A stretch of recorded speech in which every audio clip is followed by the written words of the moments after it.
And in the case of Mr. Garcia, the Trump administration admitted in court that they mistakenly deported him to El Salvador. The Supreme Court, in a 9-0 decision, said the Trump administration has to facilitate getting him back. Do you believe the administration has to follow that Supreme Court order? Well, I don't believe he was wrongfully deported. He's an Salvadorian citizen. That's not my question. Do you believe the Trump administration has to follow the Supreme Court 9-0 unanimous decision? Within the context of separation of powers. Okay. No court can tell me how to conduct foreign policy. They can't tell me what I have to say to a president of another country, nor do I need to tell them what I told the president of another country, because I can't conduct I'm just asking you, do you believe the Trump administration has to follow the unanimous Supreme Court I believe we decision? are following it.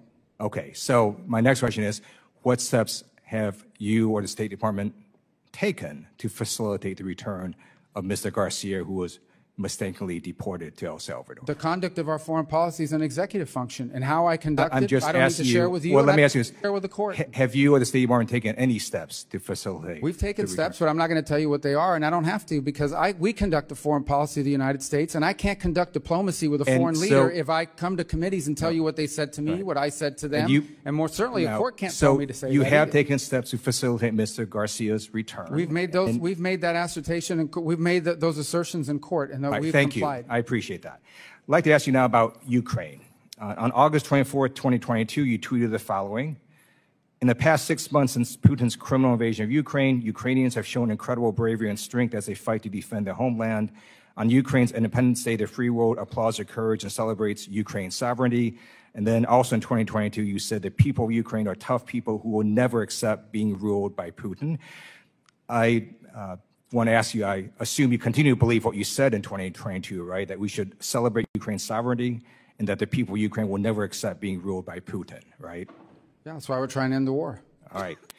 On April 30th, 2018, you tweeted, "Glad to see State Department confirm delivery of Javelin anti-tank missiles to Ukraine. The U.S. should continue empowering Ukraine and other allies to defend against the threat of Russian aggression." You would agree with your prior statement that the U.S. should continue to support Ukraine against Russian aggression, right? We've supported them more than anyone in the world. All right. Unfortunately, it appears Secretary of Defense Pete Hegseth went rogue and decided unilaterally to stop support for Ukraine earlier this year.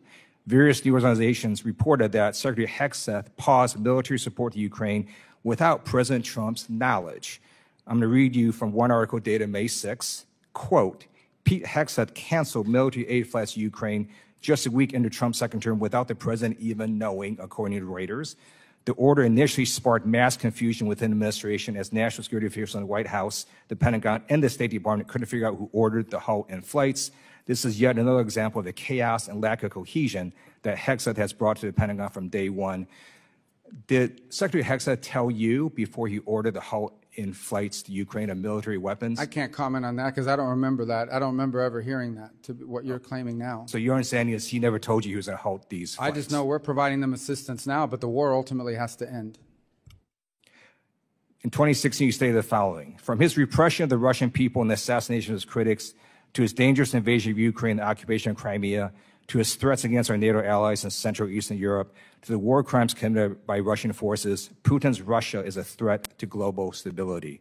You would agree with your prior statement, right, that Putin's Russia is a threat to global stability? I would agree that in my role as Secretary of State, my job is to bring Russia to the table to end a war, and that's what we're trying to do right now. We're trying to end a war so that more people don't die. Right. Thank you. And trying to end a war, I simply note that Putin on Palm Sunday launched a barrage of missiles, killed a bunch of civilians. Right before his conversation with Trump recently, he launched a bunch of missiles, killed a bunch of civilians. So clearly, Putin is giving the middle finger to you and to the president.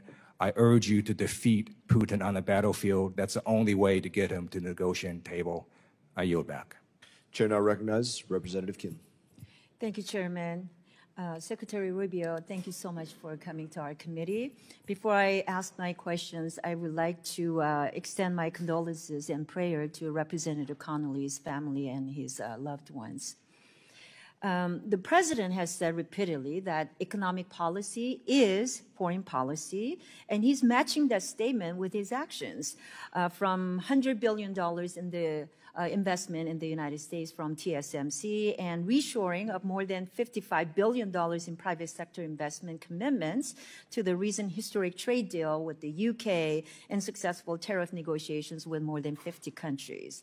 I agree that economic policy is foreign policy, and I strongly believe that the State Department should be equipped with a robust economic toolkit to secure greater market access for American businesses and protect them from predatory foreign competition. But unfortunately, the department's economic statecraft policies, of which my subcommittee on East Asia and the Pacific have recently had a hearing on this issue, that in recent years it has not been effective in meeting those goals and ensuring U.S. leadership on the international stage. So Secretary Rubio, what do you think has prevented the department from producing results that Americans desire, and what additional tools are needed to implement the president's commitment to make economic statecraft focal point of our foreign policy? Well, you've asked one of the questions that's critical to our reorganization. That's why it's so important that even economic affairs be prioritized at the level of the embassy and the regional bureaus, because again, the economic opportunities may vary from region to region.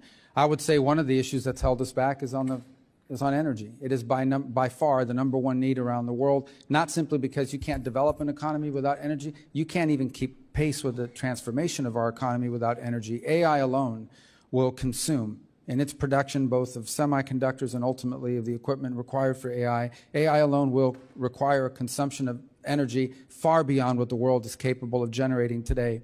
The countries that are going to succeed and win in the race on AI and higher technology are the ones who can produce reliable, affordable energy over a sustained period of time and at sufficient loads. And so countries all over the world need more energy. And that's been held back by the fact that we're telling people you can have energy, but it has to be windmills and solar panels. We have to be able to use things like LNG, like nuclear energy and others. And we're open to other things. Hydroelectric is very viable in some places not much. But I think energy has to be at the core of our economic opportunities, because countries around the world are asking for it. Thank you, Secretary Rubio. I want to talk about another issue that is very important to me and to you. When you're in the Senate, you are the lead Senate champion on the North Korea human rights reauthorization bill, of which I am trying to champion on the House side. The critical legislation calls for appointing a special envoy on North Korea human rights. So we want to make sure that that position is not left vacant. So can you talk about if you have plans to appoint someone to fill that position for North Korea issues? It's very important to me. Yes, and obviously that's going through the process of presidential personnel for the appointment process to find the right person, make sure the vetting is cleared, and so forth. We've prioritized initially appointments of assistant secretaries and other Senate-confirmed positions. I know all of you would want to see more government officials appearing before you. We've got to get them confirmed by the Senate. We've just now begun to make some progress. I got a deputy 2 months ago. We just got another deputy for management just a few days ago. And we're hoping this week we'll get some more of those Senate-confirmed positions. So we're working through it. But obviously our intention is to have someone as the statute requires. And make sure that the advocating for North Korea human rights issues becomes on the top burner of the issue. Thank you so much. I'm going to yield the balance of my time to Rep. Moylan from Guam. Thank you. Mr. Secretary, just we've got about a minute here. Just elaborate a little bit more. I'm really interested about your approach, diplomacy approach for local U.S. economics and local government investment, especially in the Indo-PACOM area, and giving some money back to the government there. We have a Guam Economic Development Authority, which will be really helpful if they were part of this. Please expand. We have a unit that deals with subnational diplomacy, which of course this would become a priority for them as well. And again, I hate to be a broken record on this, but it's just another example of why driving policymaking from these global functional bureaus down to our regional bureaus and or embassies and our regional presence will allow us to identify unique opportunities, whether it's in the Pacific region or in some cases other parts of the world. It allows these issues to be highlighted and us to move quickly on actioning it. Thank you, Mr. Chair. Yield back. Thank you. Chair recognizes Representative Jacobs. Thank you, Mr. Chairman. Mr. Secretary, I want to turn to the war in Sudan. This is, as you know, the world's largest displacement and humanitarian crisis. 500,000 people are facing famine. I saw firsthand the suffering when I visited Sudanese refugees in Chad. Earlier this year, and again yesterday, you reiterated that the Rapid Support Forces, a militia, is committing a genocide in Sudan. Is that correct? We're very concerned about what both sides are doing, frankly, but the RSF in particular. Correct. I agree with that. You also said as part of that, that all of our engagement with the UAE, we need to raise the fact that they are openly supporting an entity that is carrying out a genocide. And yet, President Trump continues to arm the UAE. In fact, he just blew through Ranking Member Meek's congressional hold on over $1 billion in arms sales, ignoring this committee's longstanding role as an independent check on major arms sales. And we can have a policy debate here about the merits of continuing to arm the UAE or not, despite this genocide. I had that same conversation with Secretary Blinken. But actually, I want to talk about the events that led up to that decision. So on April 30th, the Trump Organization, which Donald Trump still owns, unveiled plans to build an 80-story Trump Tower in Dubai. Then on May 1st, Trump's crypto company, World Liberty Financial, secured a $2 billion deal with an Emirati company with deep ties to the government. And only 11 days later, on May 12th, your department notified our committee that it would ignore Ranking Member Meek's holds on UAE arms sales. Secretary Rubio, we have a president who is personally profiting from a deal with a foreign government-backed company at the same time he is selling lethal weapons to that same government. Isn't that a clear conflict of interest? I think no matter who was president, they would have to deal with the UAE. We have to. They're a member. That's not my question. We can have a policy debate about how we should engage with the UAE. You're I making just claims visited about there corruption, a few and I'm weeks ago. answering that any president in the United States, I don't care who the president is, would have to deal with UAE. They're a member of the Abraham Accords, number one. They've been incredibly cooperative on a bunch of other issues. We don't agree with them on 100%. We have concerns about some of the things they do, but this is called the balancing of foreign policy. Secretary It is in Rubio, our national I don't interest disagree with to have you. a good relationship with the UAE, despite the fact that there are things we do we don't like. Secretary Rubio, I don't disagree with you. I just visited the UAE a couple weeks ago and had these very same conversations there, but I don't think this is a complicated question. President Trump is personally profiting from a deal with a foreign government while selling weapons to that same government who is enabling a genocide. Policy aside, are you really saying you don't think this is a conflict of interest? No, you're making claims. The president's family owns a business, and they can conduct business anywhere in the world they want. The president's never once raised business deals in UAE when talking about it. Any president would have to have a relationship with the UAE. Secretary Rubio, that's just silly. The previous administration had one too. President Trump has retained his ownership of these companies, and I have an image right here from World Liberty Financial's website.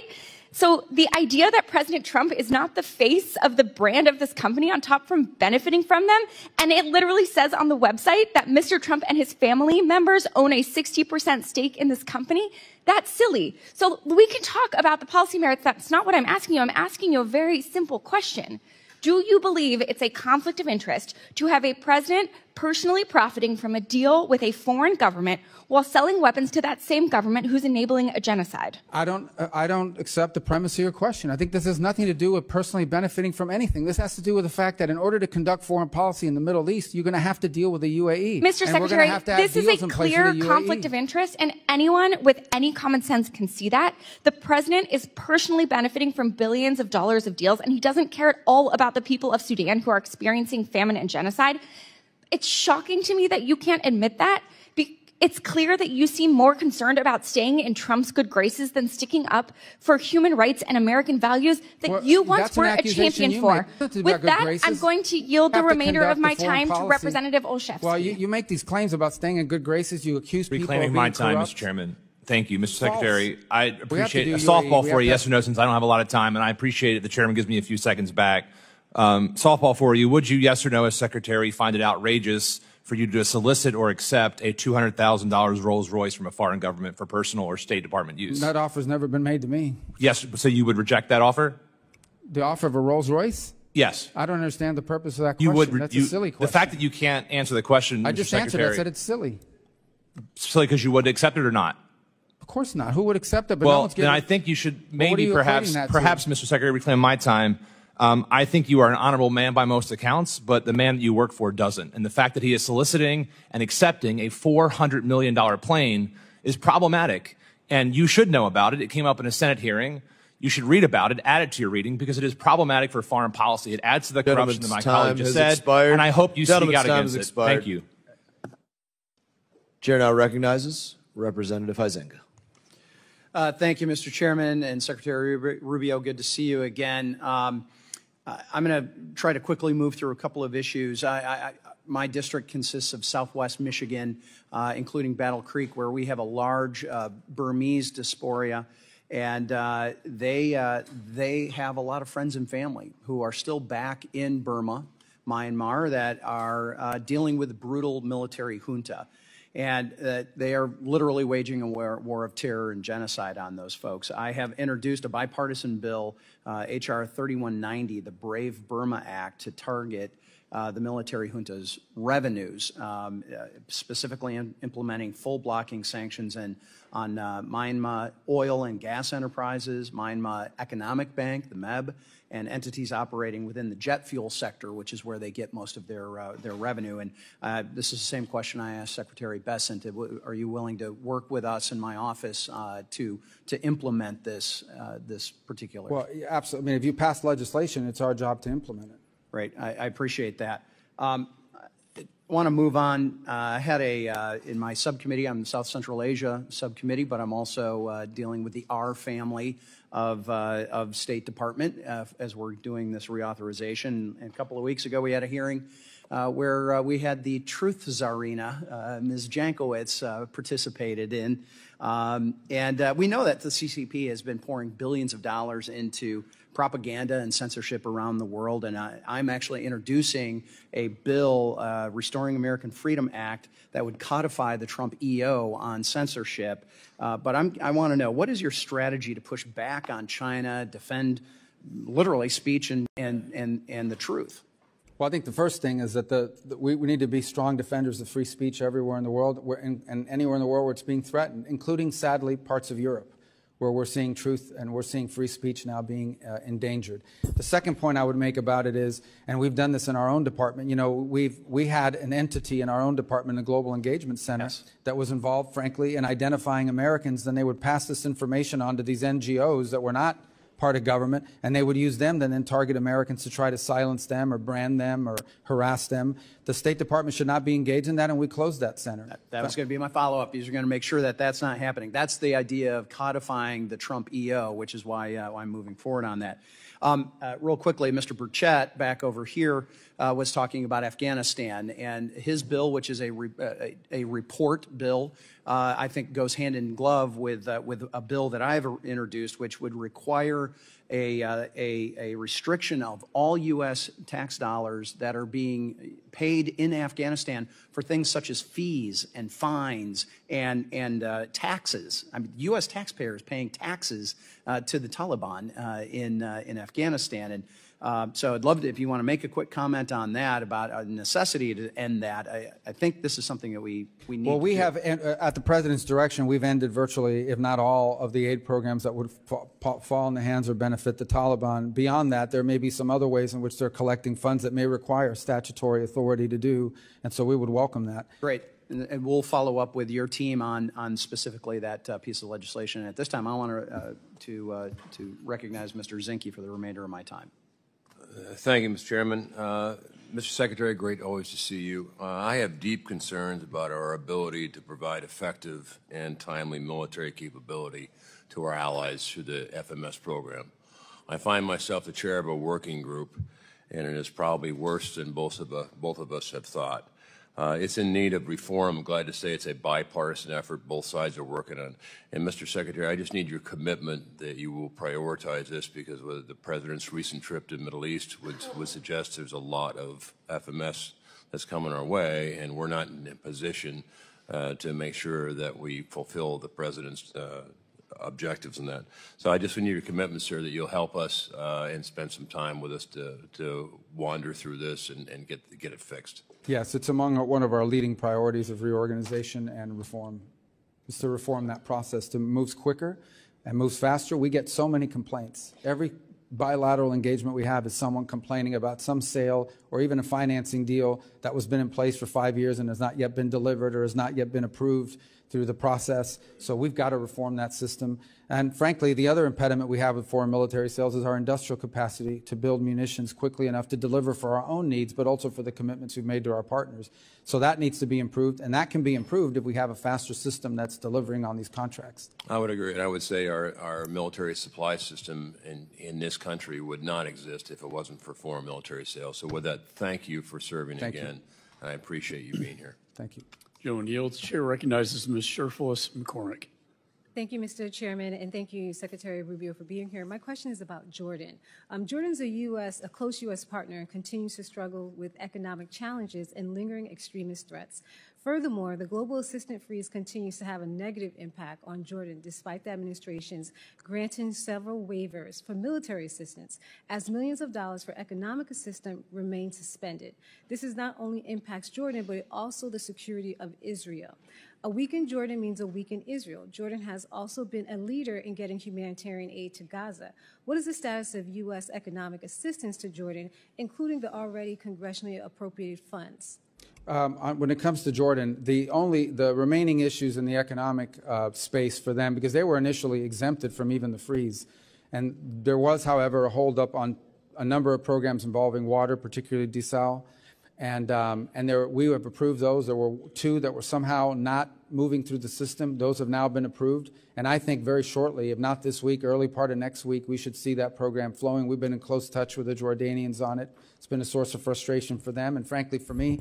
But ultimately, we're going to get all those programs online, if they're not online already. Thank you. I want to shift over to the Western Hemisphere. As Senator, we worked together several times, and I thank you for visiting the island of Hispaniola, specifically Haiti and Dominican Republic, within the first moments of being in your position. The recent designation of Haitian gangs as foreign terrorist organization, it sends a clear signal that what their actions are unacceptable and we won't be approving of them. But I have some concerns, and we sent a letter over with Ranking Member Meeks about making sure that it's actually punishing the gangs and not punishing the people. Specifically, we want to make sure that the humanitarian aid that's needed for Haiti actually gets into Haiti. Have you had any kind of steps you're taking to mitigate that? Yes. So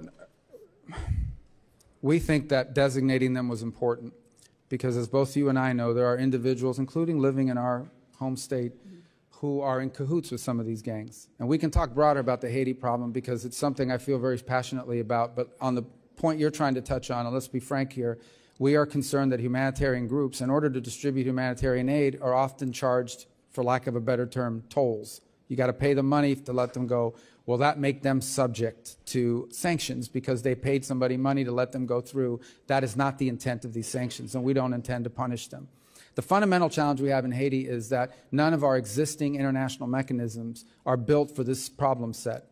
Our international mechanisms are largely built to keep warring factions, ideological factions, tribal factions, political movements from each other. This is a country that's being threatened by 35 to 40,000 members of a coalition of criminal enterprises. It's basically controlled by organized crime. It's a very different mission set. So we're undertaking right now a substantial review across the interagency of what options exist to tackle a country that's being taken over by a mafia, for lack of a better term. They don't care about governing the country. They just want to control territory. So if there's no government, there's no one to, it's like allowing the mafia to take over the 5 boroughs of New York. That's what they're thinking. So I also want to make one more point. Why do we have an OAS if the OAS can't put together a mission to handle the most critical region in our hemisphere? And we're going to challenge the OAS to let's build a mission with regional partners to confront this. We're grateful to the Kenyans, but this is a regional problem, and it should have a regional solution.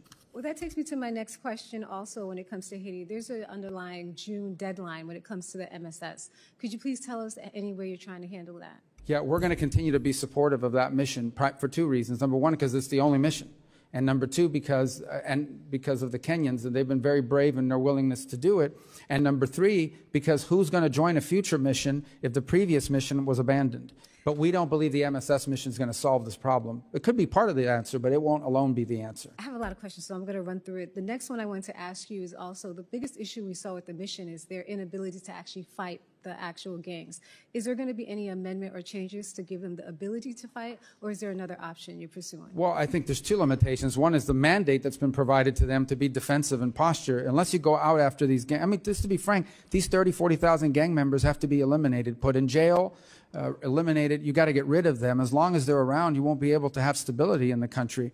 The other is capacity.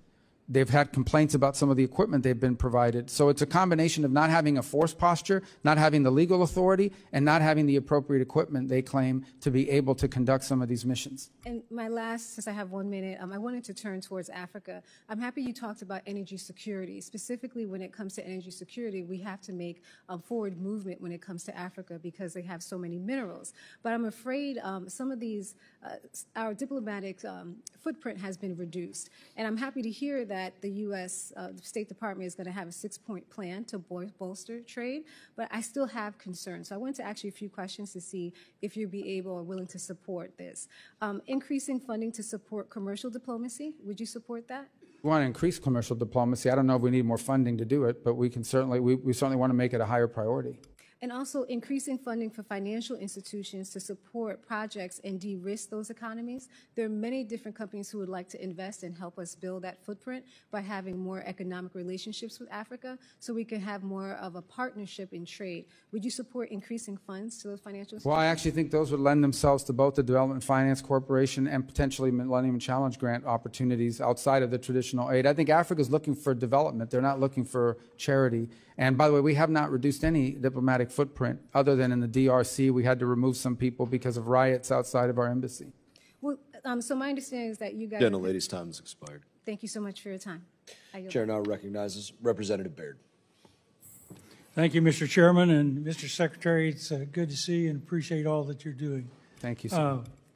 But my question is going to focus on China. You know, they've spent over 2 decades expanding their economic and political influence across Africa, and so becoming the continent's top trading partner and a dominant force in sectors that I think are critical to the United States' interests, particularly in agriculture and critical minerals. So I guess I'm just to ask you, Levin, you covered part of that in your last answer, but I really want to know what part agriculture can play in advancing the U.S. political influence, economic partnerships, and national security in the face of China's growing presence. Well, I think the one point that I would make is, are there opportunities for us to improve the agricultural capacity of many of our partner nations, including in Africa? There's certainly things you can export, and in some markets that would make sense. But we are looking for opportunities to leverage both technologies and advances to allow more productivity in the agricultural sector. And that's what these countries want, particularly in Africa. Well, they will tell you repeatedly over and over again is they're not interested in aid, they're interested in development. They want our assistance to develop and to develop capabilities. And we do think that there are advances in agriculture, and it's one of the things we've worked and increasingly working with the Department of Agriculture on is how can we get some of our best practices, some of our scientific innovations that have been advanced by our agricultural sector in the United States, and provide them perhaps in partnership with some of these nation states so that they can improve their own native homegrown agricultural capabilities. We think that would be a huge advantage to many of these countries, and many of them expressed interest in being a part of that sort of consortium.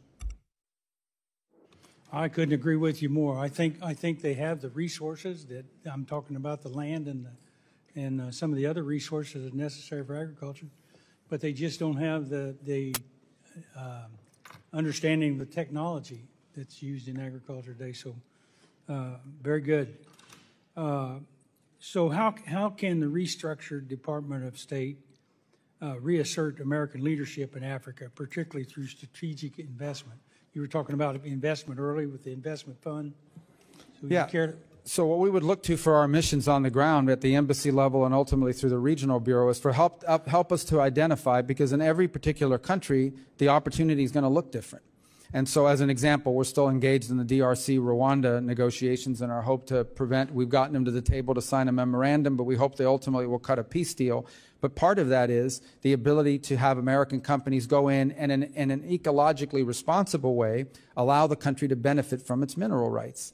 and from its mineral wealth. And so we want to be able to do that. So embassies would identify this opportunity. They would identify this as a priority. We would empower them to pursue it and to connect them with American companies that can help in that sector. So I think that's what the restructuring is really helpful for, is it'll allow at the individual country level for our embassies and its leadership to identify the unique opportunities that exist in one country versus another country. I think in the past, this has sort of been handled as a global thing as opposed to trying to specify it down to the regional and local level. We think we're going to get better results that way because every country is unique and every sector opportunity in every country is unique. One last question. It kind of continues on in the same vein. But, you know, as your department goes under reorganization, what steps can be taken to ensure that these programs, the research, I'm talking about research, are not only maintained but also guided by appropriate expertise, proper oversight, and a clear strategy that prioritizes measurable results and returns for U.S. taxpayers. And what I'm talking about is the investment in research and agricultural research. And I'm thinking about some of the diseases we have around the world that impact our poultry and livestock, the avian flu, the screwworm, some of that sort of thing. So we got about 46 seconds. So. Well, I think the answer to that is these programs ultimately have to be judged by the outcomes and by what they're producing. We have to, every single year, you have to ensure that the dollar you're investing is having a return on it. And if a program goes a couple years, it may have a beautiful title, it may sound really noble, but it's not producing a result or an outcome for you, not just in the agricultural space, but in any space. We have to walk away from the program, no matter what it's titled. We have a lot of programs that have great titles, but have not resulted in any measurable positive outcome for 20 years. Thank you very much. I couldn't agree with you more. Chair now recognizes Representative Moskowitz.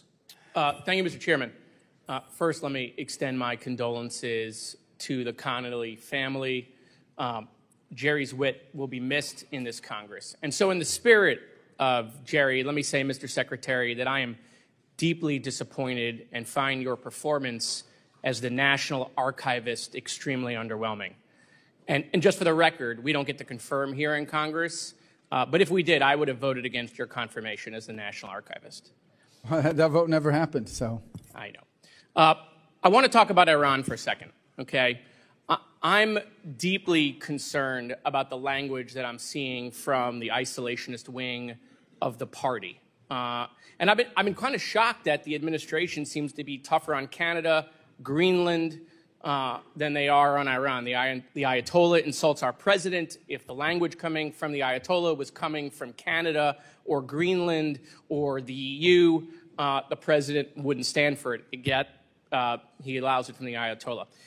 Is it your recommendation? I understand that you can't guarantee what Trump would or would not do, but it is your recommendation to the president that he sign no deal that allows Iran to keep enrichment?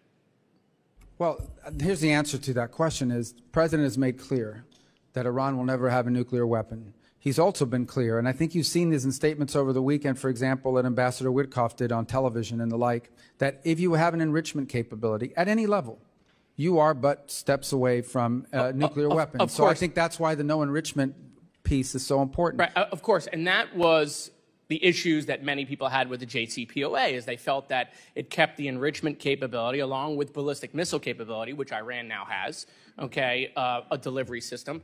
And so what I'm trying to figure out is, you know, there are many players in this, and I'm going to ask about those, but is it your recommendation, should the president ask of it, I assume he would, is it your recommendation to the president that he sign no deal that keeps their ability to enrich? Yeah, and he doesn't need that recommendation because he's already said that. Okay. Is it the vice president's position in your conversations with VP Vance that he also does not believe Iran should have any enrichment? Well, I'm not going to describe our conversations, but I can tell you the vice president is completely aligned with the president in his foreign policy. So that is his position then? The position that they shouldn't have enrichment. Yeah, is that the vice president? If they have enrichment, then they will have a weapon, or at least there'll be a near, and everybody in the administration has been consistent on that. Okay, what about Mr. Witkoff? Is it his position that Iran should not be able to have any enrichment capabilities? He has said so in public interviews as recently as this weekend, that this is not an enrichment deal, what level Iran gets to keep enrichment. What they have said is if Iran wants a civil nuclear program, like they want to have nuclear energy, there's ways to do that. Other countries have done it without enrichment.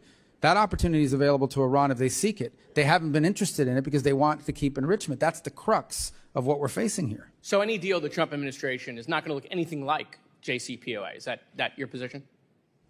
The Trump administration has been very clear that Iran will not get to enrich, because if they enrich, they're a threshold nuclear power. Okay. I want to shift for a second. There was just a leak that is now national news that Israel is poised to strike Iran. Where did that leak come from in the administration? Do we know what department leaked that? Is that being looked into? Well, I'm not aware of the leak that you're discussing. I'm obviously, I wouldn't discuss intelligence matters and even verify whether it's even true. I also don't think it's a mystery, though.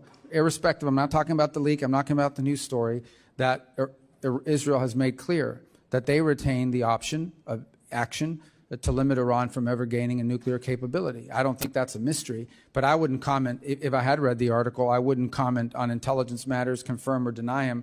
As far as leaks are concerned, I don't know. I read stuff in the news every single day that I look at and say, I don't know where these people are coming up with. Well, I mean, they're given polygraph tests in FEMA to determine where leaks are coming from. That's been well reported and not disputed by anyone in the administration, that they're literally going employees, sitting them down, putting them up to a polygraph, putting them up to, an oxygen monitor, trying to test their heart rate to figure out if they're leaking to the media. Is that sort of same application that is happening in FEMA going to be applied to the National Security Team and to the State Department to figure out who is leaking? As far as I'm aware, we've not conducted any polygraph tests at the Department of State. Maybe we should, but we haven't. Okay. All right. So I just want to be clear, because there is a lot of confusion depending on the day, the week, and a lot of the reporting that's coming out, is that any Iran deal, is it your recommendation that should go to Congress to I actually think the law requires it. If you recall, we passed legislation here a few years ago, and it requires that Congress has a right to weigh in on any deal and could actually reverse any deal. I forgot the acronym for the bill, but it was one that was passed a few years ago, and I was in the Senate when it passed. It was after JCPOA. Okay. Thank you, Mr. Chairman. I yield back. Chair now recognizes Representative Barr. And what might be actually counterproductive to the national interest authorizes sanctions on the Treasury CMIC list, but that also restricts investment into these clearly identified sensitive technologies, that having that supplement to legislation is important to get at these non-listed projects in China. Yeah, I haven't seen the bill, but I think the concept you're outlining is in full alignment with the President's executive order, and that is to both look at individual companies they're being invested in, but also specific technologies at the cutting edge in particular, and especially those that have applications that could be contrary to our national security if in the wrong hands, and certainly the Chinese Communist Party would be the wrong hands. Yeah, I'm concerned that if we rely exclusively on entity lists, that we're going to be missing venture capital and private equity investments in non-public companies in China that nevertheless threaten our national security. If they can go on a list for clarity, great. And I want a red light, green light approach to provide the private sector with clarity and certainty. But I do think we're under-inclusive if we just rely on publicly traded entities on these lists. Let me ask you a question about the border work, Secretary Rubio. How is it, obviously you've had great success, border crossings are down by 95%, 65,000 dangerous illegal immigrants, including 2,288 gang members from Tren de Aragua, MS-13 and other gangs have been arrested. How is it that after only 4 months in office, we've seen President Trump retake operational control of the border and return these criminal migrants to their countries of origins, when the previous administration told the American people time and time again, we had to have comprehensive bipartisan immigration reform? Their hands were tied. Because under the previous administration, it was abundantly clear that if you got into this country, your chances of being able to stay were very high, whether you got in illegally or legally. Under the current administration, it's clear that if you get into this country unlawfully, you're going to be removed the way the law requires. It's entirely incentive-based. And the truth of the matter is what we faced over the last few years is not illegal immigration. We've had illegal immigration throughout our history, and every country in the world faces it. What we've had is mass migration. We've had it here, we've had it in Europe, but we've had it here, a mass migration event, which is dangerous and frankly nothing humanitarian about mass migration for the migrants who are often abused along the way. And so the message has gotten out that we're no longer going to allow you to stay if you enter illegally through some legal maneuver. Once you arrive here, you say magic words, you immediately kick off the asylum process, and you're going to get to stay for an indeterminate period of time. And once it became clear that that was no longer the case, the incentive to come was dramatically reduced, and as a result, you've seen the border crossing numbers, which have given us the most secure border in our lifetime. Well, it's pretty clear that it wasn't legislation we needed. We needed a new commander-in-chief and a new Secretary of State, and we appreciate and applaud the great work that you all have done. My time has expired, so I will yield back. Chair recognizes Representative Jackson. Thank you so much, and we acknowledge that we miss our dear colleague Conley. Thank him for his years of service. Mr. Speaker, it was 39 years ago. Here in Washington, D.C., I was arrested while protesting against the apartheid government in South Africa's white minority that had a non-minority white for the greater part of the latter half of the 20th century held captive, if you will, in bondage, which sanctioned racial segregation and political and economic discrimination against its black citizens. I believe your policies on South Africa at this point in your career are wrong, precisely because either you do not understand the history of the country or you have grown indifferent, and I beg that you go to your higher nature. That being said, I want to ask you about President Trump ending U.S. government support for diversity, equity, inclusion, and accessibility that promotes fairness in hiring and helps make our national security workforce the strongest it can be. In the name of advancing an anti-woke agenda, he has given himself permission to break the law, attacking congressionally mandated efforts that have enjoyed bipartisan consensus for decades. I believe not only in diversity is our strength as a country, but in fact, our workforce does not reflect our population, then it merits an inquiry into what are the impediments that are leading to that outcome. Would you agree with that latter statement, that diversity is our strength? I think unity is our strength. Okay, that well, we're a diverse nation is important. While those words you strength. would think that they were mine, they actually are recorded from you in your Senate hearing in July of 2022. Further, do you believe that following the law is important, yes or no?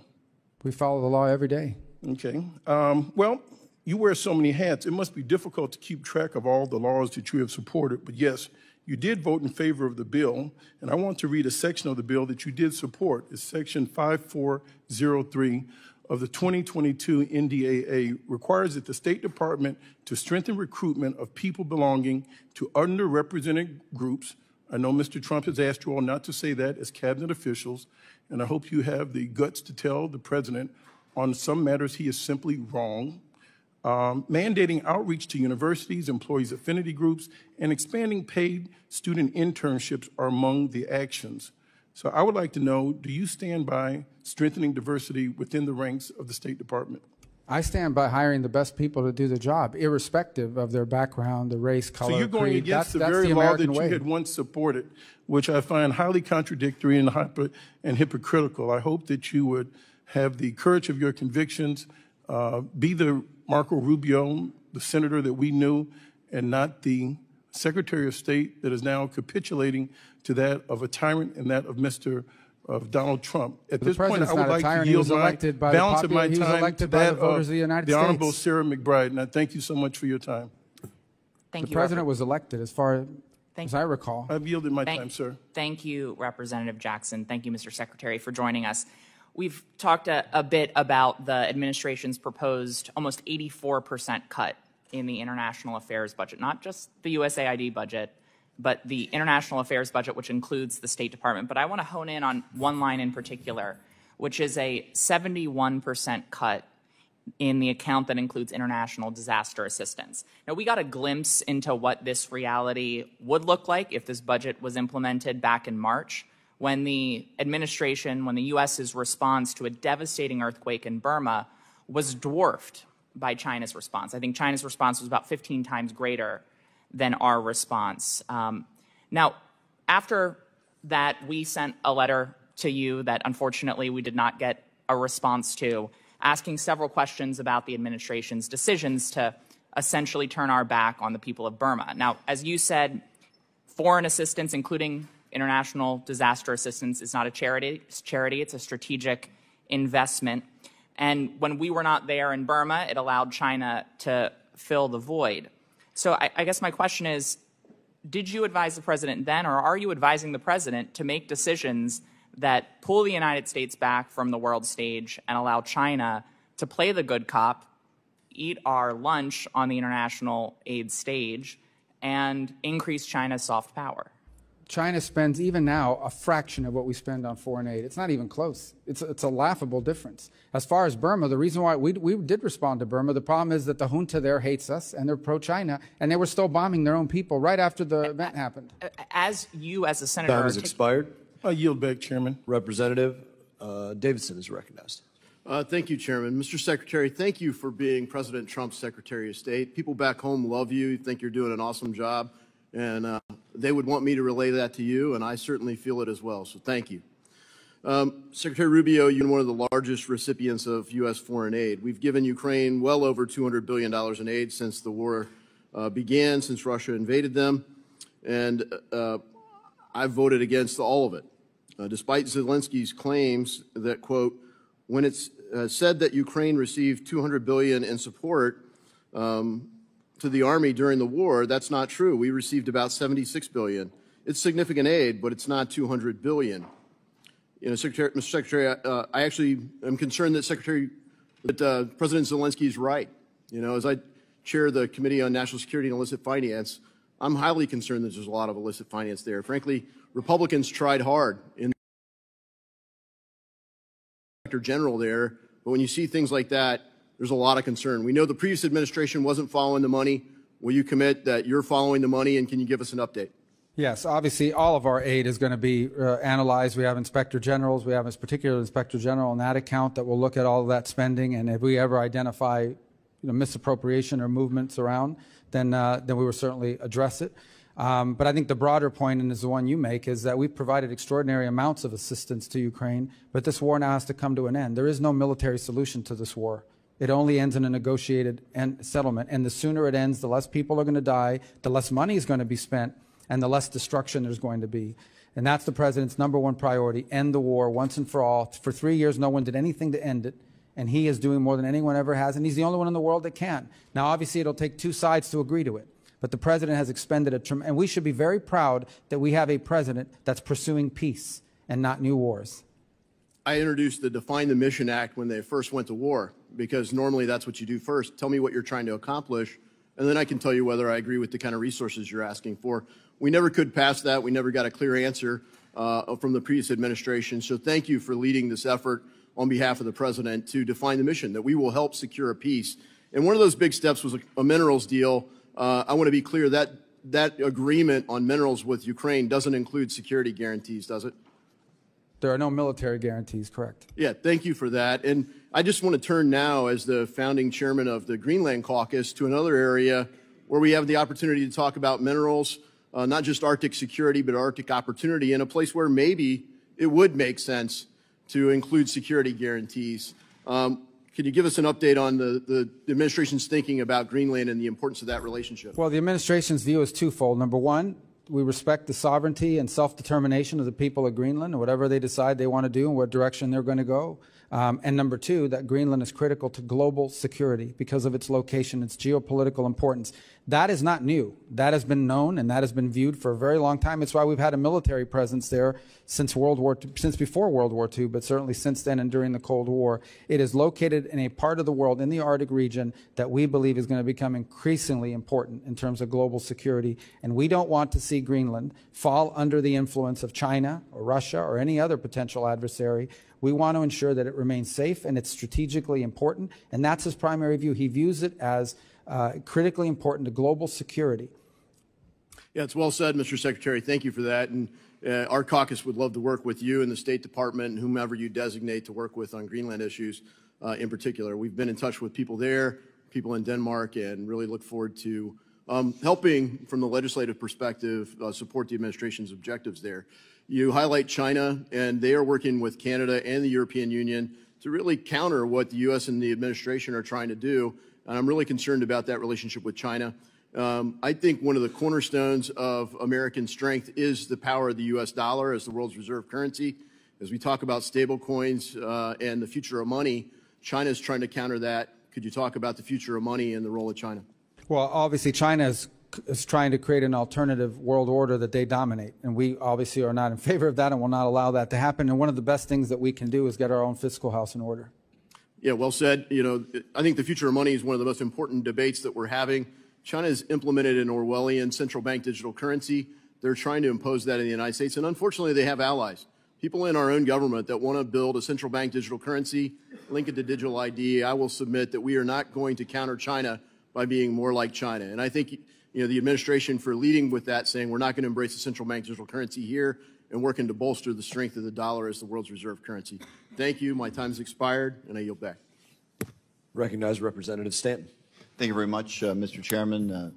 Before I make some remarks, I just want to say, as was said earlier, Jerry Conley, who we lost today, a great member of this body, a passionate advocate for the people of Virginia, particularly public servants working in the federal workforce. He was a mentor to so many of us who came into Congress after he started, and just one of the greats, and he will be missed dearly.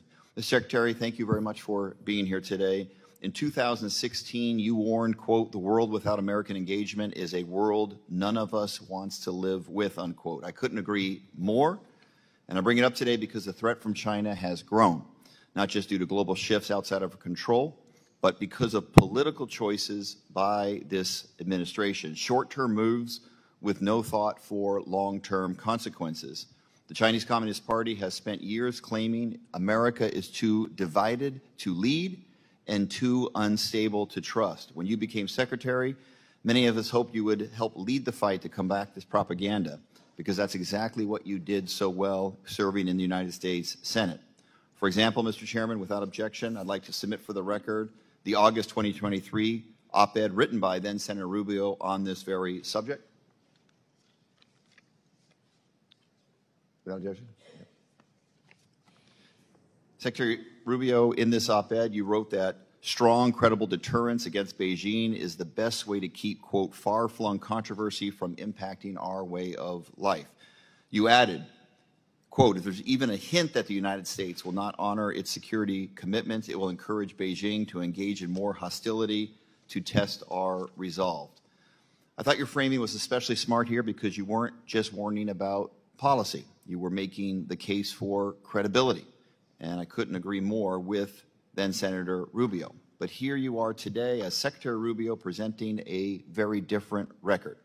As Secretary, we've seen you defend or be complicit in reckless foreign policy that Senator Rubio once warned against, like strategically incoherent tariffs that alienate our allies, alliance-breaking decisions that weaken our national security, partnership neglect that isolates us, abandon commitments that shred our credibility, and hand China easy propaganda wins. None of this is deterring China, Mr. Secretary. In fact, my concern is that unless we course correct and fast, this administration is handing Beijing a string of "I told you so" moments that only strengthen their position. Look no further than the Vice President. In February, Vice President Vance took the stage of the Munich Security Conference not to criticize our adversaries, but in a rather stunning moment to attack our allies. In fact, he literally said, quote, "The threat that I worry about most about vis-a-vis Europe is not Russia, it's not China, it is the threat from within," unquote. And just last month, the Ipsos global poll found that in the poll's history, that more people now view China, not the United States, as the world's most positive influence. That's not just a perception problem, that's a strategic failure and the cost of inconsistency. Speaking of costs, these policies have also having Americans on edge as well. In Arizona, my home state, the Phoenix Sky Harbor alone, we have more than $750 million in annual exports at risk. Chip makers in Chandler in my district face increasing costs driven by the unpredictability in supply chain disruptions. At Arizona State University in my district, we rely on international students for tuition, research, and talent. They are being run off by the chaotic immigration policy that flies in the face of American values. The so-called brain drain is real, and it's tipping the balance of global innovation away from the United States. The challenge in this next century won't be fought on battlefields. It'll be the fight to shape the future, technology, trade, global trust. And if we keep turning our back on what makes America strong, we risk giving China the upper hand. I'll yield the rest of my time to Congresswoman Kamlager-Dove. Thank you, Representative Stanton. Secretary, in the few seconds I have, I just wanted to go back to something you said earlier about wanting people to stop dying. And I hope that that includes our Afghan allies, 14,000 of whom were fully vetted and were ready for relocation to the United States. But that has been stopped by this administration and by you. And these are including interpreters who are actually in the foxholes with our servicemen and women helping to keep them alive. I would hope that you would stand by our allies and reverse this ban so that we can protect our national security interests and also retain credibility that we need with our allies and partners around the world. Thank you, and I yield back. Yields back. And I think you left off your list the $100 billion Taiwan semiconductor investment into Arizona. Now I recognize Representative Lawler. Thank you, Mr. Chairman. Mr. Secretary, thank you for being here. I want to thank you for your leadership in getting Idan Alexander released last week. That is a big step forward. We still have 4 remaining American hostages being held, all of whom are deceased. I just continue to encourage you and the administration to continue to lead on that front to get them home. Last Congress, we passed legislation to create a special envoy for the Abraham Accords within the Department of State. The Biden administration refused to fill that position. I know we have the Middle East envoy, but I would ask, can you commit to bringing this forward to the president so that we can get this position filled? Yes, that's in process. Thank you very much. Obviously, the Abraham Accords was one of the most consequential foreign policy initiatives under the first Trump administration, and prior to October 7th, I think we were making progress, but since obviously it has somewhat stalled. How critical long-term for peace do you believe it is for Saudi Arabia to normalize relations with Israel, and where do you see that in the process? Well, I think it would be a major development, one that I thought was moving in a positive direction until, as you said, October 7th. I think there's still a willingness to do it. Certain conditions are impediments, October 7th being one of them. But the Saudis have continued to express an interest, as have the Israelis, in reaching that agreement. In the meantime, we do have an Abraham Accords office that is actively working to identify a number of countries who have lined up and already, and I think we may have good news certainly before the end of this year, of a number of more countries that are willing to join that alliance. And the last point I would make is it's also critically important that we do all we can to live up to the commitments made on the part of the United States on behalf of the countries that previously joined the alliance, be it the UAE, which is part of the effort for this trip this weekend. It wasn't some of these other nefarious purposes. It's to continue to strengthen the commitments that were made to the UAE as part of the Abraham Accords, but also Morocco and other countries such as this. So I think that this is important that we continue to build on it. But you start building by ensuring the countries that are already a part of it feel like our part of the bargain has been lived up to. Agree. You were a very strong voice against the BDS movement when you were in the Senate. And as you know, there is a loophole in the current anti-boycott law that was signed by President Trump that allows intergovernmental organizations like the United Nations to pressure U.S. companies into supporting boycotts against U.S. allies like Israel. I have introduced the IGO Anti-Boycott Act to close that loophole and hold the United Nations to the same standard as foreign governments that is already in law. Would you support closing that loophole? Well, again, like any legislation, I'd want to see it, but the concept you've just outlined is one that I think the administration will be very supportive of. Appreciate it. I know my colleague, Mr. Moskowitz, touched on the Iran nuclear framework that is being negotiated. I think we can all agree that Iran should not have a nuclear weapon, and I know you and the administration are working to prevent that. So appreciate your efforts on that. Yeah, if I could respond. Iran, while they claim to never want a nuclear weapon, if you ask them, they'd say, we're not interested in a nuclear weapon. We're just interested in enrichment. The problem is that if you can enrich at any level, 3.67 or whatever, you're 80% of the way there. All that requires now is a few months or weeks of time to get to the weapons grade. It makes them a threshold nuclear power. The Iranian position is they want civil nuclear energy. And if they want civil nuclear energy, meaning they want nuclear electricity for their country, nuclear generated electricity, there is a pathway to doing that. Multiple countries around the world do it without an enrichment capability.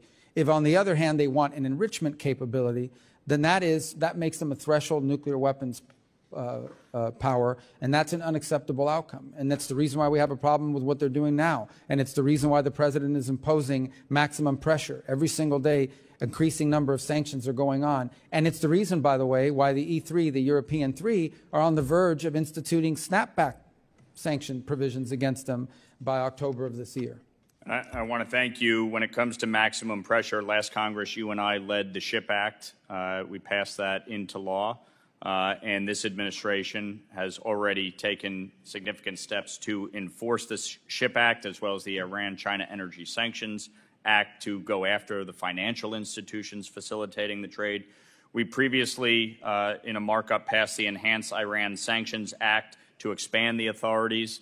Would you support that effort to continue to provide the administration with enhanced capabilities to crack down on this illicit oil trade?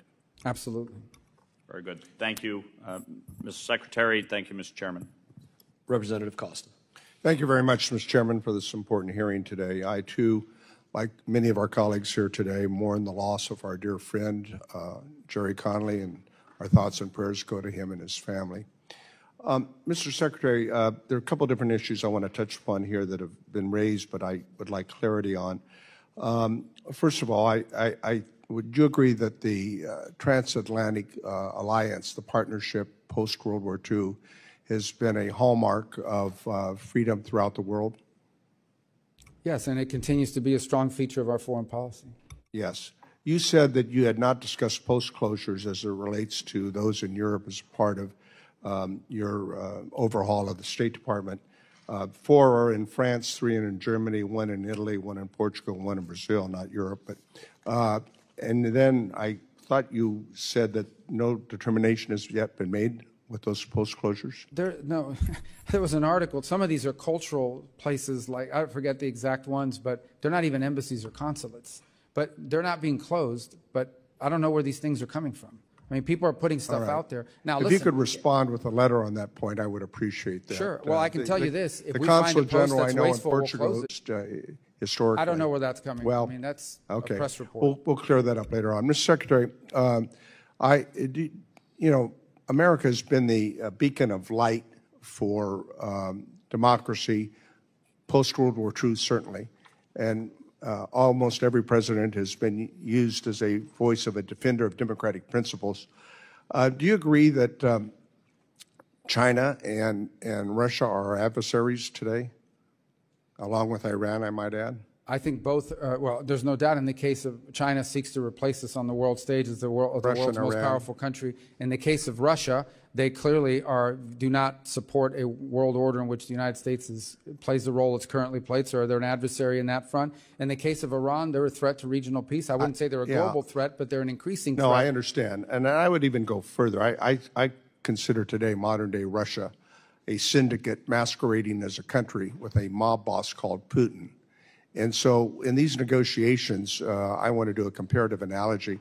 The president has indicated that with Iran, as we've noted, that maximum pressure are the tactics that will be used to engage Iran to ensure that they do not obtain nuclear capability.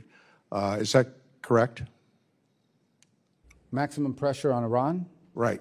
As compelling them to not seek a nuclear... Negotiations that the president is trying to seek a ceasefire and a peace between Ukraine and Russia. I would like to ask you why the president has not considered using maximum pressure on Russia to ensure, which we have the ability to do so. Sanctions are being considered, as you know, over in the Senate, additional sanctions, to pressure Russia into a ceasefire mode and to a peace agreement, realizing that they've broken the last 3 agreements they've had with Ukraine in the last 20 years. Well, I think the president has made clear that he understands clearly he has options with increased sanctions on Russia if necessary. He would prefer that they agree to a peace deal. And so it's a process of trying to encourage them to reach peace. If ultimately that doesn't work, the president sanctions options that he has. And I just want to make sure that we're clear about this, because we have leverage on Russia. And it's not clear to me that we're using it in the same sense that we're using it with Iran. And I think, frankly, we and our allies must be together in defending democracy. And certainly Ukraine is a democratic and intending to become more democratic, wants to join with the West, with the European Union, as well as ultimately with NATO. And I think Poland, Romania, and the Baltic states are watching very carefully to America's commitment to Ukraine. Let me go on quickly here. The effort was raised, and you commented on Armenia and Azerbaijan, another country that Azerbaijan that has not kept its commitments in the Minsk Accord. We've tried to get Republican and Democratic administrations to forego the waiver on Section 907 on military aid to Azerbaijan.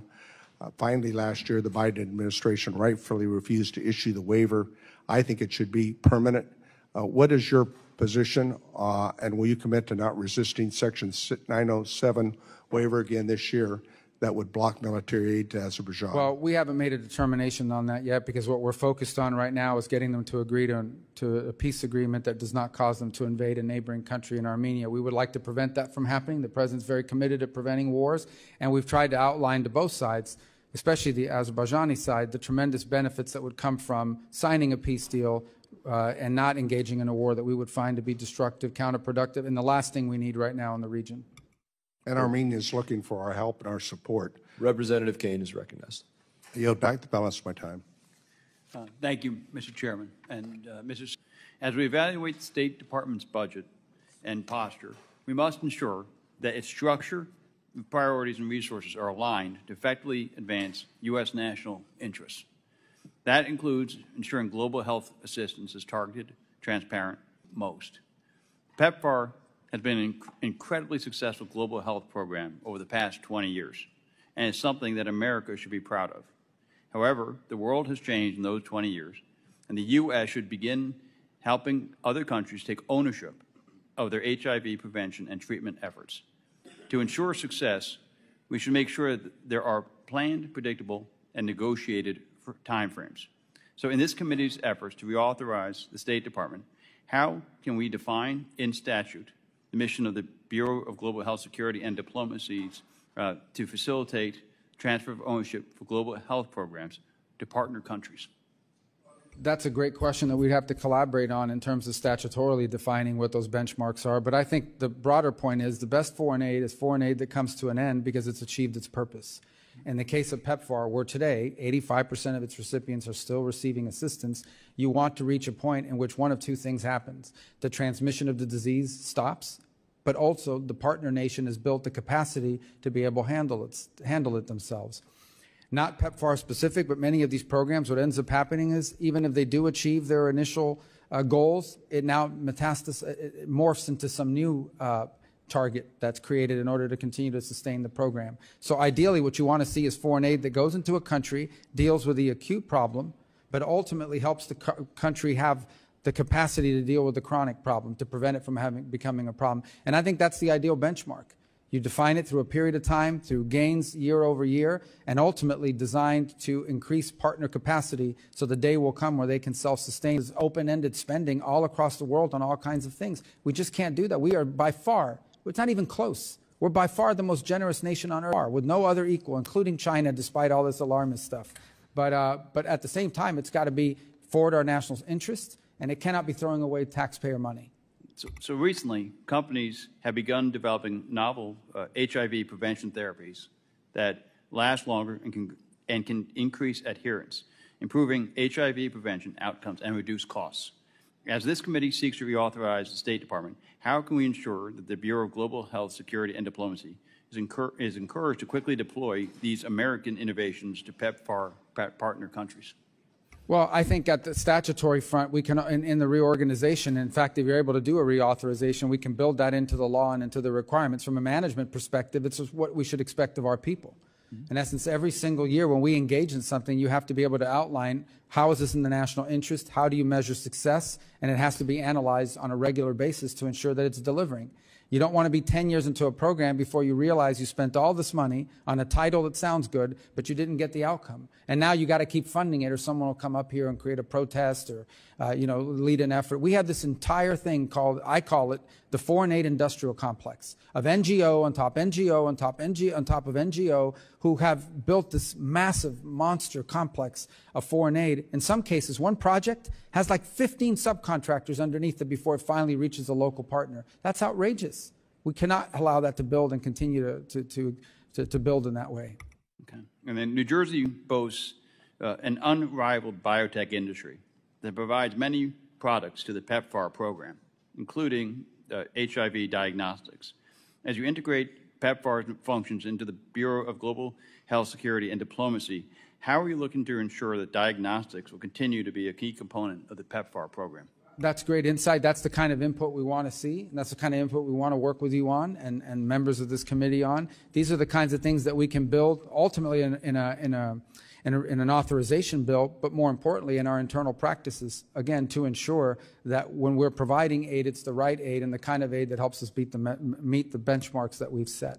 And how does PEPFAR fit into your broader vision of foreign assistance that advances U.S. national security and global health security objectives? It's a program we're proud of. It's one of the first programs we restored after the 90-day pause. Even before that, it's one of the first programs that I've highlighted here today. 85% of the recipients are on it.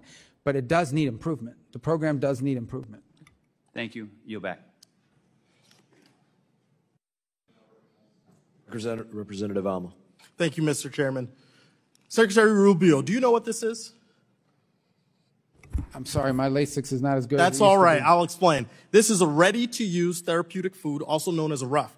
It's produced in the United States by Adesia Nutrition in Rhode Island and Manny Nutrition in Georgia from American-grown farm products. A single box that I have right here of this miracle product can save a child from dying of severe acute malnutrition in only 6 to 10 weeks. Now, since January, you have promised over and over again that foreign aid freezes will not include life-saving assistance. RUF saved the lives of children who are starving around the world. Do you agree that this product is life-saving aid?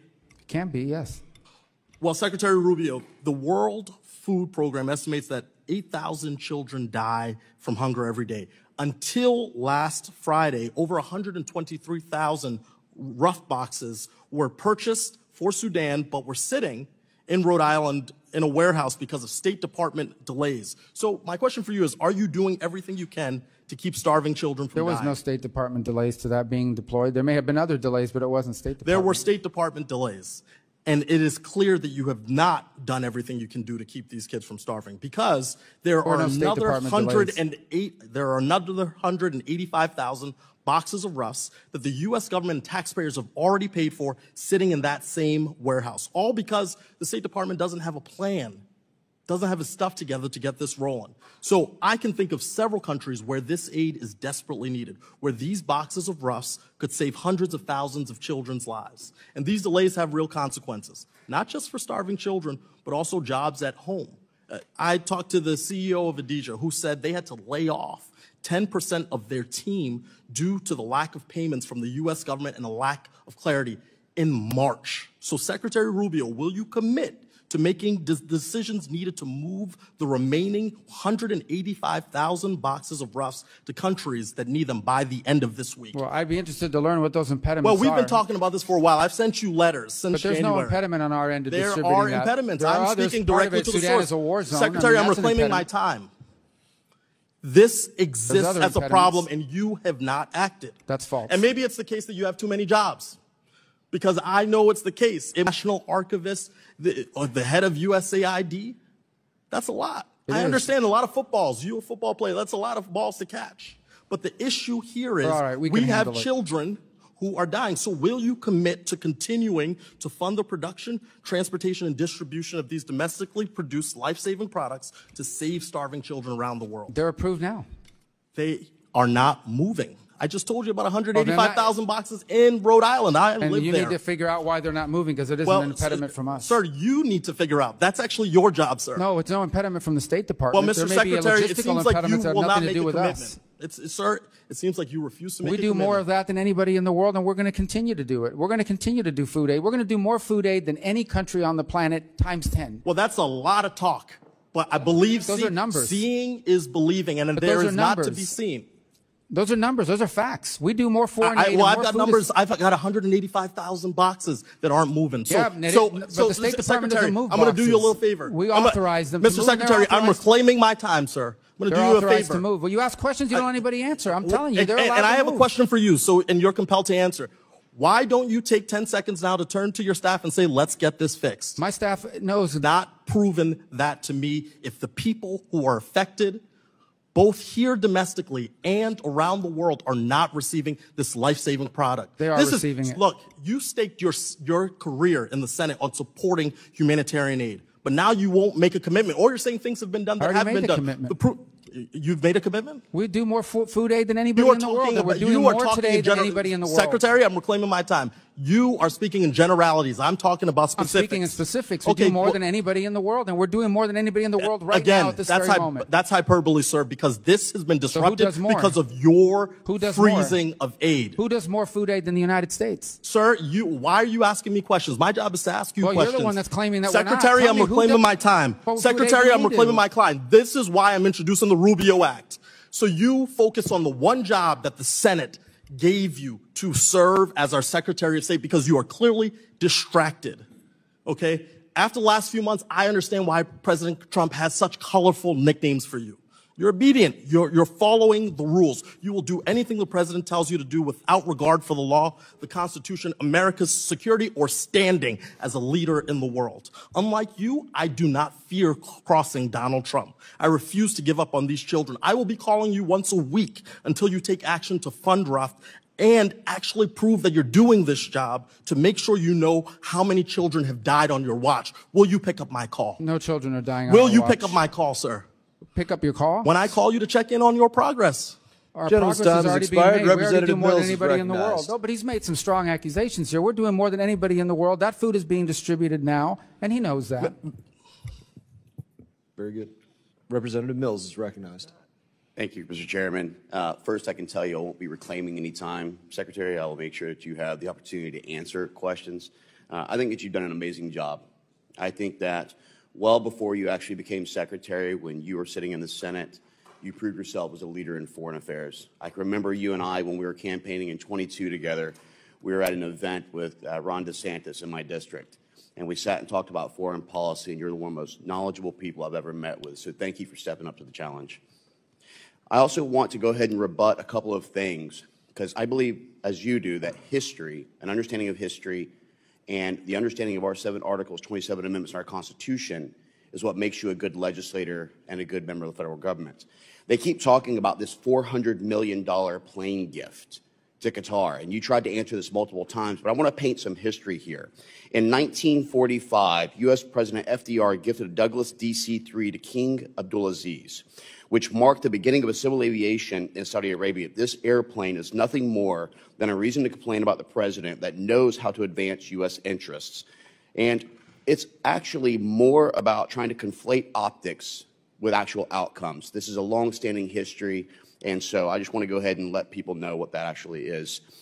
Now, as you know, I was one of the first members of Congress to go to Syria after the fall of the Assad regime, met with the incoming and transitional government, with al-Shara, with al-Shabani, and with his transitional government. I absolutely support the idea of lifting the sanctions on a conditions metrics base, which is allowing them to not only rebuild Syria, because for those of us who understand history, the road to Damascus travels through Baghdad. We know there's twin and sister cities, and we know that the stability of Syria ultimately impacts the outcome and the stability of the region. I think that what al-Shara has done to show inclusivity and plurality is commendable in the beginning. I mean, he has one of his ministers who is a female Alawite who I spoke with who said, I have full authorization, not just window dressing. He has actually talked about the plurality and inclusiveness of the government and its elections to guarantee that the Druze, the Alawites, the Christians, the Muslims, and all who are there will actually be a part of the incoming government and elections. He's also working with Israel to speak right now, where he's blocking weapons transports, attack militia, to try and make attacks against Iran.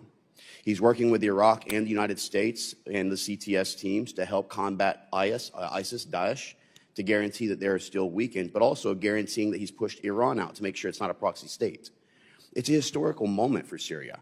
50-plus years, the Russians have had a stronghold under the Assad regime.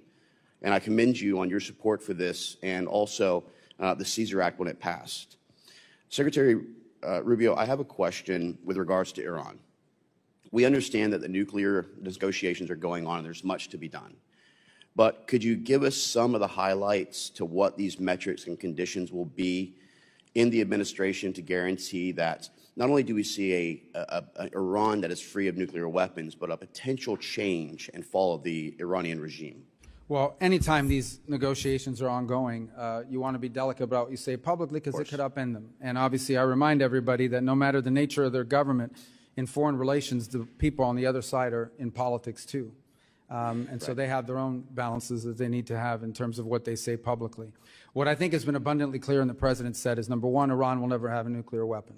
And he's discussed that there's one way to do it, which is not an ideal way, and the other way to do it is for Iran to agree to a deal. What is a deal that does not allow Iran to get to a nuclear weapon? It is a deal that doesn't just say we commit not to getting to a nuclear weapon and taking them at their word, but ensure that they do not have the capacity, the continued capacity to enrich. If they can enrich, then you are basically a threshold nuclear power that at any time can accelerate that process and get to that point. So that is the goal of these negotiations, to create an incentive model where if they give up their enrichment capability, they will receive some sanctions relief commensurate with it. That's the hope. That's what we're working on, because the alternative would be something far more destructive, and we seek to avoid that if possible. Thank you, Mr. Secretary. And obviously to stop the funding of the proxy militias like Houthis, like Hamas, like others, which I know that you have been adamant about. I want to switch to Brazil, if I may. Mr. Secretary, as you're certainly aware, the alarming human rights decline in Brazil. We've seen pervasive censorship, political persecution targeting the entire opposition, including journalists and ordinary citizens. What they're now doing is an imminent politically motivated imprisonment of former President Bolsonaro. This crackdown is extended beyond Brazil's borders, impacting individuals on U.S. soil. The 2023 Financial Times article actually talked about this. What do you intend to do, and would you be looking at Supreme Court justice sanctioning of Alexandre de Moraes under the Global Magnitsky Act? That is under review right now, and it's a great possibility that will happen. Thank you so much, Mr. Secretary. With that, I yield back. Representative Jayapal. Thank you so much, Mr. Chairman. Thank you, Secretary Rubio, for being here. On March 21st, 2025, the State Department approved the revocation of a student visa for Remeza Öztürk, a Turkish citizen who is a graduate student at Tufts University, apparently simply for writing an op-ed. According to an internal State Department memo, you took this action under your discretionary authority to revoke visas, and soon after you revoked her visa, armed and masked plainclothes officers snatched Ms. Öztürk off the street and transported her to a prison in Louisiana. Mr. Secretary, do you really think that Ms. Öztürk's op-ed results in a foreign policy consequence for the United States? I believe that case involves someone whose visa we never would have granted had we known ahead of time. I'm not asking you that question. I'm asking you if you think an op-ed, but that's exactly, in fact, what happened. The State Department wrote a memo concluding that you did not have sufficient grounds to revoke Ms. Öztürk's visa. There was no evidence showing that she'd engaged in any activities or a threat to national security. And in fact, in May, a federal court ordered Ms. Öztürk's release from detention, noting that the sole basis for the government's detention appeared to be the fact that she co-authored this opinion piece in the Tufts newspaper in March of 2024. Where in the Constitution does it say that the Secretary of State can override the First Amendment protections of free speech? Is there a footnote that I missed somewhere? There's no constitutional right to a student visa. So, but is there a constitutional right? Does it say somewhere that Marco Rubio gets to determine which speech is appropriate and revoke student visas based on what you think constitutes free speech?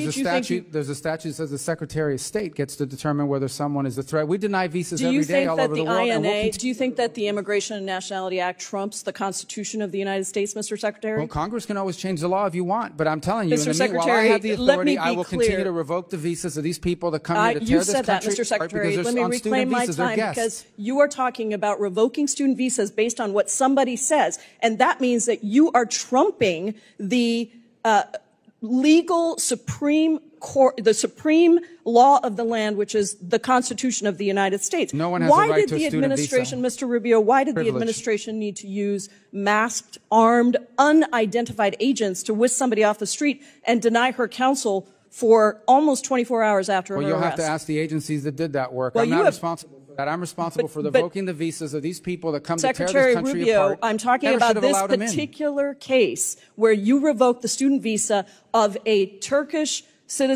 Turkish citizen who was a graduate student who wrote an op-ed that you didn't like. And suddenly you allowed for masked men to whisk her off the street. And you have multiple jobs, apparently. You're the national security advisor as well. So don't tell me it's not your job who snatches her off the street. We don't do the snatching, but I can tell you we do the visa revocations. Let me ask you about the national security consequences of people, masked men on the streets, snatching people off the streets. If these are legitimate law enforcement agents carrying out proper arrests, why are they hiding their identities? Because then radical crazies will try to hurt them. So you think that U.S. agents who have almost always gone without face coverings, even when they're arresting some of the country's most dangerous criminals, suddenly have so much to fear from a graduate student who wrote an op-ed that they need to be masked? Is that law accurate? student was a guest in the United States on a student visa. No one's entitled to a student visa. So you revoked her student visa based on an op-ed which trumps the Supreme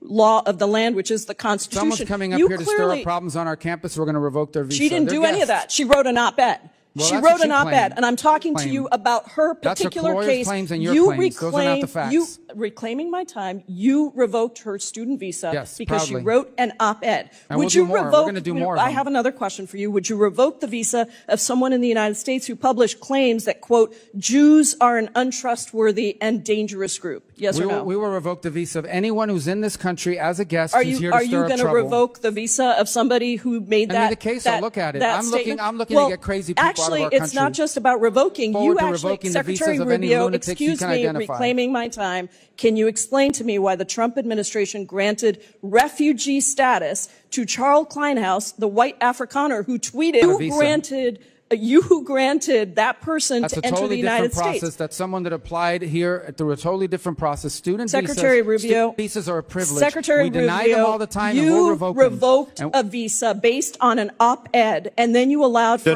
masked men to snatch somebody off the street. Your time. Closing statement. I'll be brief because this really is a sad day.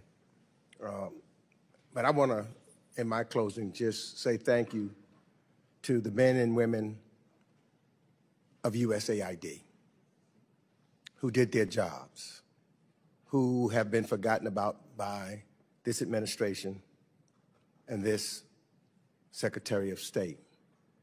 You know, when you think about pathogens without passports that could kill millions, it was USAID teams. They were on the case to figure out how to strengthen lab surveillance and testing. They no longer can do that. When you think about more than a decade of gains by authoritarians and oligarchs, USAID teams were building new tools to help independent media survive and to provide insurance so anti-corruption and NGOs could fight back against specious lawsuits. They've been all wiped out, all of those organizations. When you think about the extreme weather caused by climate change that was wiping out livestock and farmland and driving the mass migration of millions, it was USAID teams were helping scientists and farmers experiment with different varieties of drought-resistant seeds while hustling up private sector partnerships to stay ahead of devastating droughts. This is who USAID was. This was the same organization that Senator Rubio was supporting and talking about when he traveled. And to come here today and to hear his remarks and not even, well, he did say one good thing. He said that he recognized that most of the people in the State Department and most of those foreign service agents were good people. They were great people. They served our country well. They deserved more than they've gotten under this administration and under your leadership as Secretary of State. And I yield back. Thank you, Mr. Secretary, for taking the time with us today. Countless times you were not given the opportunity to respond to things. I'm going to take my time for my closing statement and yield you that time to respond to anything you wish to. No, I appreciate it. Thank you for the chance to interact with all of you. And obviously, I don't agree with some of the assessments, many of the assessments that are made here today, but I'm proud of the work we're doing. We're going to give you and deliver for our country a State Department that can deliver effective foreign policy in a way that's driven from our regional bureaus. I keep going to this because it's really important. That is the treasure of our State Department, is our regional bureaus and our embassies. That's where the action needs to be, and that's where it needs to happen. That's where the best ideas are coming from. The ranking member in his closing remarks said most of the people are good people. They are. They're even some of the people that lost their jobs. We didn't fire them because they were bad people. We fired them because their function was no longer needed. or if they were removed. I'm proud of the reforms at the State Department. To date, I believe there's been we've had some people leave early, as they always do, and retire, but by and large, we've only had about less than 200 people removed from positions as a RIF because we closed down the Global Engagement Center and one other bureau. But we've undertaken a very meticulous and careful effort to develop a State Department that is going to be able to deliver results for the American people. The bottom line is this: we live in an era in which our foreign policy has to be driven by the national interest. What is good for America? What makes us stronger, more prosperous, or safer? That's it. That's our foreign policy. And everything we do, foreign aid, diplomacy, trade deals, arms sales, all of it has to be driven by that consideration. What the answer to that question is different in different countries and in different parts of the world. They just are. That's the way foreign policy has always been. That's the way it needs to be again if it's going to be successful. And that's what we're committed to delivering. And hopefully being able to work with you, we'll provide you. We've received all the input from various members of this committee on both sides of the aisle. We're almost done with our comment period. We'll have our final proposed reorganization that will be available to you in a congressional notification at that point, an official notification, not the preliminary, and then we can continue to work from there. And if in fact you're going to undertake the work of that and the opportunity to work with you to create these structures in a permanent and enduring way.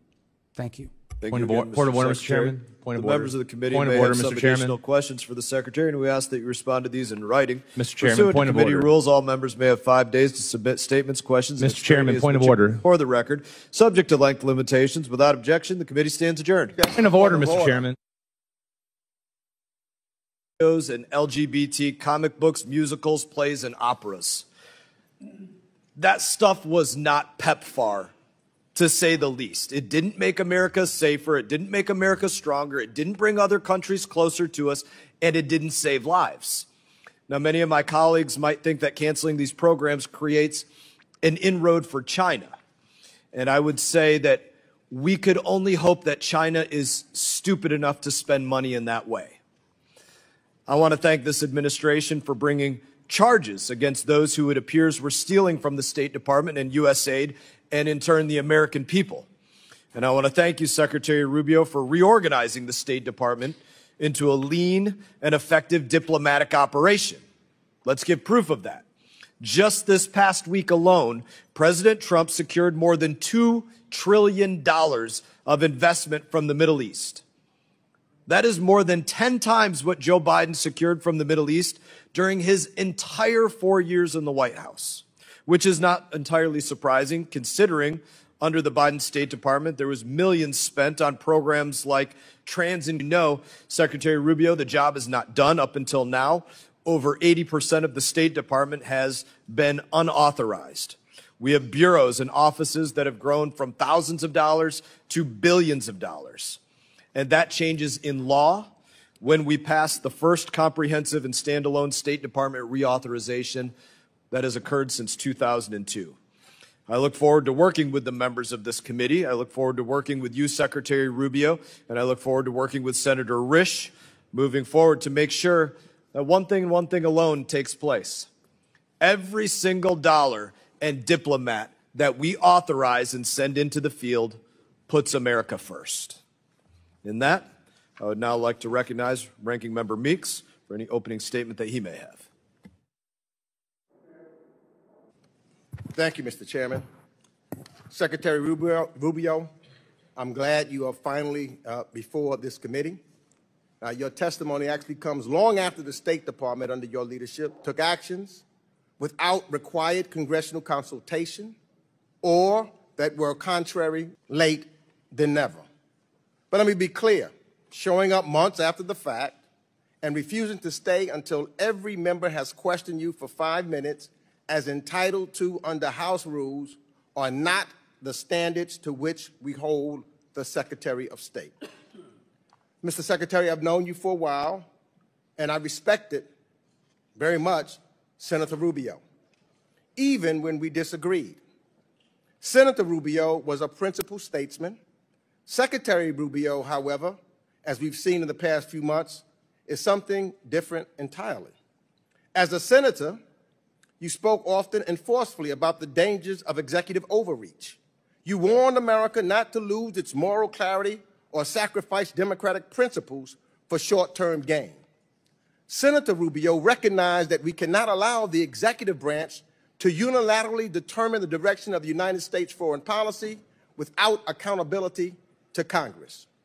Secretary Rubio is doing precisely what Senator Rubio feared, withholding congressional appropriated funds, stonewalling oversight, and acting as if laws passed by this body are optional. Secretary Rubio has presided over the dismantling and destruction of everything Senator Rubio once defended. So although you may be the Secretary of State, the acting head of USAID, the National Security Advisor, the Archivist of America, the empire you have stumbled upon is not one of... So I ask, was it worth it? Was it worth it to allow the near extension of U.S. foreign assistance and USAID, which Senator Rubio said, and I quote, is a very cost-effective way not only to export our values and our example, but to advance our security and our economic interests? And lie is exactly what this administration has done again and again. Each time Elon Musk and his department of arsonists brag and mislead the American public about massively inflated savings or lie about the program they have cut and their purpose, they're not telling you about the food that rotted on the shelves while people went hungry, or the medicine that was undistributed to children needlessly suffering, or the trust that was lost by your actions. But I believe you know better, because you've said as much, and yet here we are. In 2022, Senator Rubio warned about the urgent and growing threat posed by China and called for a fully funded State Department and USAID. Senator Rubio wrote that soft power tools and alliances were vital to our national security. And today, Secretary Rubio is here to defend an 84% cut of the foreign affairs budget. How does hollowing out our State Department and dismantling USAID help us compete with China? How does the America Alone budget project American strength? On human rights, the contrast is even, and on the cause of freedom and dignity. You condemned autocrats in Caracas, Havana, and Beijing for silencing dissent. Strongmen commit similar abuses. Secretary Rubio even defied a Supreme Court order to facilitate the return of a wrongly detained spouse of an American citizen. And when Senator Rubio became the first Hispanic American to serve as Secretary of State, in the name of dismantling efforts to making hiring and promotion fair, as you call it, wokeness, you have unlawfully dismantled programs designed to address decades of historical exclusion. These are not political experiments. They were congressionally supported efforts rooted in bipartisan recognition that our diplomatic corps must reflect the diversity and the strength of the nation it represents abroad. These are initiatives that Senator Rubio supported. You replaced experienced career employees with ideologues and political loyalists. Under your watch, sir, America's diplomatic and development corps have suffered the greatest brain drain in history, and America has been weakened and made more isolated by the actions of an administration that has abandoned its allies, cozied up to dictators, and conducted a foreign policy driven not by interests of the American people, but in support of the personal enrichment of the president and his family. And with that, I yield back. I thank the ranking member for his opening statement, and I would also thank the 20 members of this committee who voted in the 2024 appropriations to make sure that the Secretary and the administration had the authority to reorganize the State Department. And other members of this committee are reminded that opening statements may be submitted for the record. We are pleased to have Secretary of State Marco Rubio before us today. Your full statements will be made a part of the record, and I'll ask you to keep your spoken remarks to 5 minutes in order to allow time for members' questions. And I now am proud to recognize Secretary Rubio for any opening statement that you may have. Thank you. I appreciate the opportunity to speak to you today. I'll try to stay under the 5 minutes, and so we can get time for questions here. So when I took this job, and I said this during my confirmation hearing, the most important thing we need to do is return American foreign policy to be centered on our national interests. For far too long, that had been lost as a concept of foreign policy. In essence, in many cases, oftentimes the U.S. engaged in the world on the basis of what was good for the global order or the international community and what like. And look, for about 30 years, that made a lot of sense until the end of the post-Cold War era.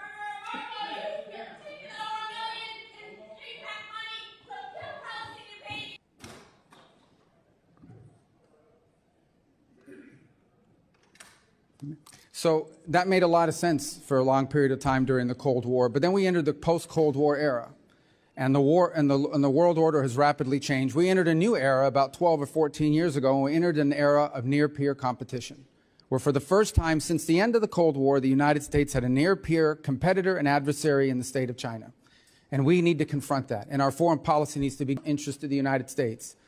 To defend the national interest of the United States requires us, number one, to make sure that every dollar we spend and every action we take has to have measurable outcomes that deliver for the American people. They have to either make our country safer, or they have to make our country stronger, or they have to help make our country more prosperous.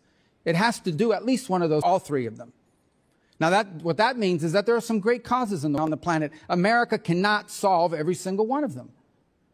What we need to focus on is prioritizing our foreign policy to those areas far. The United States, even under the budget that's before you today, and the changes we have made, will still contribute more in foreign aid than the next country. It's not China, it's Germany, and it's way behind us, even now. But that foreign aid has to be geared towards our national interests. We need to design a State Department that delivers on that. Yes, we canceled a bunch of contracts in USAID. Some were stupid and outrageous. Others didn't serve the national interest, and others we kept. And we are folding it under the Department of State. And you know why? Because we want standalone. It is not charity. Foreign aid is not charity. It is designed to further the national interest of the United States. So we will do humanitarian assistance. We will do food assistance. We will do developmental assistance. And we will do security assistance. But we will do it driven by our embassies and our regional bureaus. Because what those issues mean look very different in Kenya or in some other part of the world, in the Indo-Pacific. And so one of the things that we have tried to do in our reorganization is drive power and influence on policymaking and decision-making to the regional front line of American foreign policy. The most important thing I do every single day is not read memos, it's read cables.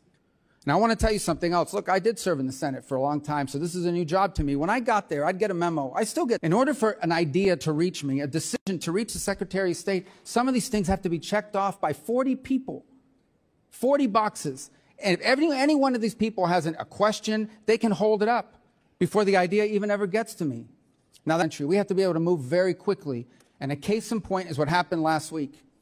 Syria, under a new authority, granted people with some checkered background, is on the verge of collapse potentially. And if it collapses, it will devolve into civil war. And civil war will mean that it will become a playground for ISIS and other jihadists, not to mention Iranian influence coming back in.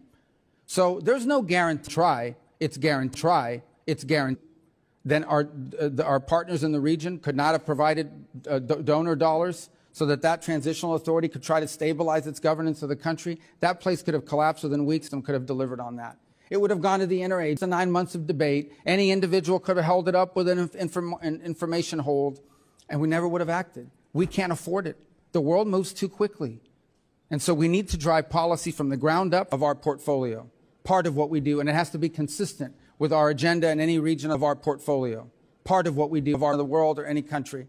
And oftentimes you will find, and maybe some of you have found when you travel, you go talk to an ambassador and they will tell you what USAID was pushing and what they are pushing in the country are not just different, they're in contradiction.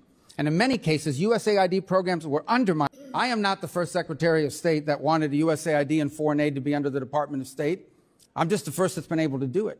And I'm glad we've done it, and it will deliver better foreign policy and, frankly, more accountability and more oversight opportunities for your committee down the road. Thank you. Darren, I'd love to see that tree of 40 people who in the last administration saw $1,000. I'd love to see that list. I'm going to defer my questions till the end. I will miss him dearly, and the Irish twinkle in his eye. Mr. Secretary, thanks for being here today. Is on fire now. From the debacle, the evacuation, poorly executed from Afghanistan, which then led, I believe, to Putin's invasion of Ukraine, the largest land invasion since World War II in Europe. I commend you for trying to present the greatest threat. I would be clear-eyed with Mr. Putin. I personally don't think he's negotiating in good faith. The Ayatollah cannot be trusted. In fact, it was recently reported that they got their proxy Hamas to invade Israel on October the 7th to derail the normalization talks between Israel and Saudi Arabia. Let me go to the 1961 Foreign Assistance Act. It was initially created to counter the rise of the Soviet Union. Today, I believe it should be used to counter the influence of Communist China around the globe. And that's a core mission I know you support, as do I. Organization of these important agencies under your department. Well, I think the key to reorganization, and by the way, we never did it in all the years that I create an organizational structure that becomes enduring, especially if it's one that we believe in. Second, I think that it will help us with the input and ideas. Look, we notified, it wasn't intended, we provided to find ways to improve, on the streamlining. By the way, we're also taking input from inside our building. Some of the ideas in our reorg, many of the ideas from our reorg, of doing it statutorily is that it becomes an unreadable org chart. The org chart that the initial org chart that I inherited was just the top line. Within each one of those boxes, there were multiple boxes, some of them duplicative, redundant. Many cases, no one could even tell us what they were doing because it's easy to grow. It's much harder to reorganize and to streamline activity, and that's what we grow. It's much harder to reorganize and to streamline activity, and that's what we want to do. Been very responsive on our security concerns. They've increased and threatened the state. Are armed from weapons that are bought and threaten the United States and else threaten the state. There are parts of Mexico that are governed by cartels, and we want to help equip them and provide them information. They've also been increasingly cooperative, more than ever before, in bringing back and extraditing, but they've been cooperative. Chair now recognizes Ranking Member Meeks. Thank you. Trying to figure something out. I know you said you read a lot of cables every day. And I know that when you first got sworn in at your confirmation hearing, you stated that being the Secretary of State would be an extraordinary responsibility. Here we are 4 minutes left. How much what? How much time? How focused? How much what? How much time? How focused on the country? I travel a lot. It's part of the job. I agree. I understand. But now you have 4 jobs, don't you? Now you're not only the archivist, you're also the interim national security advisor department, and then neglect your other jobs that you have the the other jobs that you spend every day at the State Department. I can't offer you 8 hours today to answer every question on this committee, which you were complaining about earlier. Look, here's the thing. All those jobs are being done. USAID largely has been folded into the... Do you want my answer? Do you want to... No, I just want to know this. Did you anticipate or did you want, when you were sworn in to be the Secretary of State, administrator? No, I did not apply for those jobs. I was asked to serve in those roles, and I'm happy to do it. The archives are doing great. The USAID has been folded under state, so it's a sort of a duplicative role. And the National Security Advisor, which is on an interim basis, has tremendous AID, has been folded under state, so it's a sort of a duplicative role. And the National Security Advisor, which is on an interim basis, has tremendous overlap with what we're doing at the State Department. Well, then why not get rid of all? It's not crucial to have someone every day at as a National Security Advisor. You folded in USAID. You saying the archives is fine. Get rid of them. Wouldn't that be then waste? Based upon how you have determined there's waste, based upon your testimony earlier, in some of these other departments, they were duplicative. So if it's duplicative, then get rid of them. Well, you would have to pass a law to do that if you want to combine those 4 offices in your reorg. Well, look, that hasn't stopped you in the past because the law requires you to consult with Congress on any proposed reorganization of USAID or the State Department. That hasn't happened. I agree. It should be the Congress's responsibility. Your staff claimed, quote, that you've extensively consulted Congress on your plan to fold USAID into state. But that did not happen. All we members have gotten was 1 hour of a meeting with Pete Morocco, who you later fired and who couldn't answer our most thus far. That's why I want to know about you. You've ignored nearly 20 letters from this committee seeking information about who, since you took office, as well as,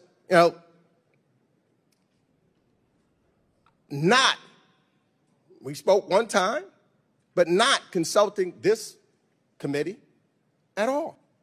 I don't call that extensive consultation. So you're right. Things that you've done But surely the USAID and all of these other things was not, Congress was not consulted one time. Senator Rubio. Some of them we couldn't answer, and we told you why we couldn't answer, because they were subject to litigation. 4, you've gotten answers in writing, and 5, we've gotten just in the last few days. 40 seconds, 48 seconds to Representative. Is detrimental to our democracy, and the Trump administration has moved swiftly to scale back, reverse, and dismantle various guardrails that protect Americans from corruption. We have deals with a foreign government, and your office has authorized Elon the enforcement of the Foreign Corrupt Practices Act and many other things. What efforts are free from improper foreign influence over in that deal? But they've got Starlink's a global company that's present everywhere and continue. One that's scheduled to be delivered is like 5 years off balance. So they went to Boeing and they got Starlink's a global company that's present everywhere and continue. One that's scheduled to be delivered is like 5 years. Are there any planes that fit the bill? Boeing produced a list of planes that they'd sold over the last few years. One of them happened to be in Qatar. You'd have to ask gain access to a market, and we'll continue to do so. As far as people involved in our government that are doing that, I'm not aware of anyone on the cabinet or in the president's White House. And if there are, we wouldn't help them do that. But no one's ever asked us to do that. So I think leadership, it was extraordinary. I want to thank you for bringing the DR Congo and Rwanda together on April 25th for that statement of principle together on April 25th for that statement of principles. You are tomorrow. I have a big hearing on Congo on Sudan, and I know you're trying to do everything you can to try to mitigate the horrific violence that is occurring there. Let me just that there are many, many political prisoners and POWs, those men and women released, at least 300. I met with Aliyev twice in Baku. He's a dictator. You know, I know we work with dictators. Release those prisoners. They're being maltreated and horribly mistreated. You and I have worked on issues like forced organ harvesting. It is a horrific human rights abuse by Xi Jinping, targeting the Uyghurs, of course, the Muslim Uyghurs, because those organs are being sold in the Middle East. So they want to have livers that are coming from a Muslim. So the market is very, very high, livers and other. By killing tens of thousands of young people, average age 28, each and every year. Falun Gong, and you know it, you're the sponsor, hopefully clamp down on this egregious human rights abuse for those who are part of that supply chain. But it would most directly affect Xi Jinping and the people who are doing that. On obviously the organ harvesting, China plays a concerning role in that regard, and we would obviously be helpful in any way we can to China. Unfortunately, there are other parts of the world where we're now seeing that. Trying to establish a peace between Azerbaijan and Armenia. There's a real risk in there that would, and obviously within the context of those conversations, example of where we want to use our embassies. So when we talk in another part of the world, but we think it's important to have people on the front line priority. We do want to have another part of the world. We may not agree with the system of government. We may wish it were different, that perhaps don't have ideal models, but we have to deal with them in our national interest. Diplomacy without surrendering and finding opportunities to further interests such as human rights. And Azerbaijan provides us an opportunity to do that in the context of the broader peace that we're trying to establish there. Finally, of anti-Semitism and how it's getting worse. It was my 18th hearing on it. We had Ted Deutsch, who is the leader. Thank you for what you're doing vis-a-vis Israel and what you're doing to try to stop this scourge of anti-Semitism that is exploding. As council is filled to overflowing with people in agency positions, not just the members of it who are absolutely anti-Semitic. So I want to thank you for that as well. Chair, no. We all miss Jerry Connolly, and I do not think that he would want us to be passive. Mr. Chairman, it's our job to oversee the State Department. You can't do that by having think tank witnesses come before us. Our job isn't to oversee the think tanks. In 2023, we had 44 government witnesses.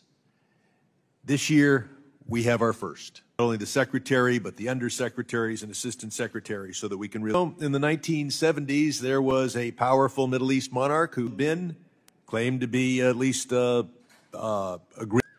But he says what he wants is a nuclear cooperation agreement. Turkey and Morocco that all provide for a gold standard of Saudi Arabia that does not have that same gold standard. It's not a game show. Reclaiming my time.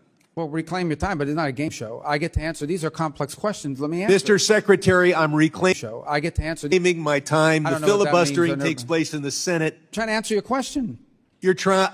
Let's go on to the next question. with regard to Iran will continue sanctions on Iran until yes or no question? No, it's not. Well, can you give me a yes or no, or should I go on? Should not be allowed to enrich uranium. No, why? The worry was the previous administration. This administration has been... Your refusal to give me an answer is loud and clear. No, well, I'd like to answer reclaiming my wonderful business deals that were announced in the Middle East.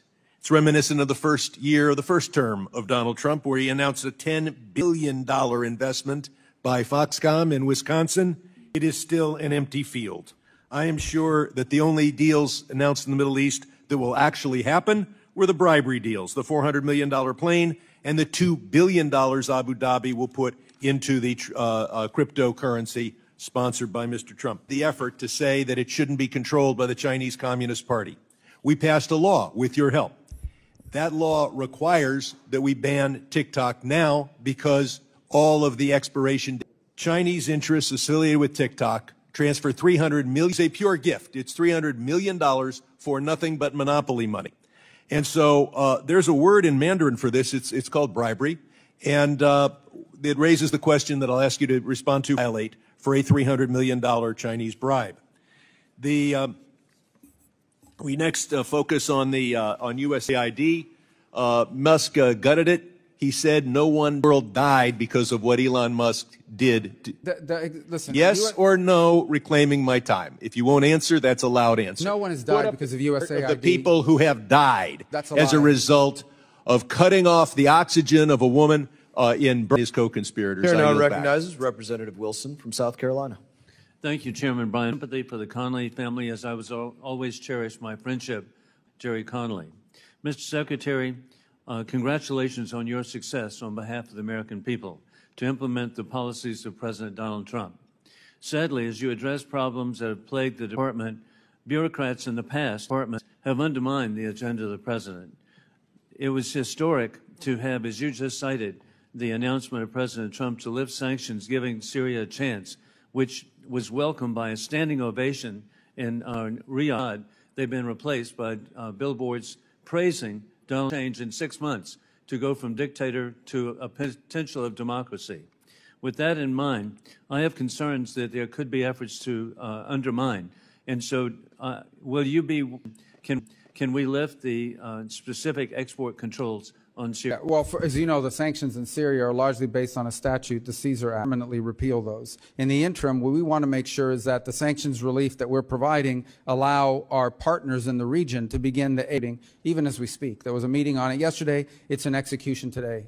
I'm also grateful for the strong position of the Trump administration. They've criminalized association with the Americans.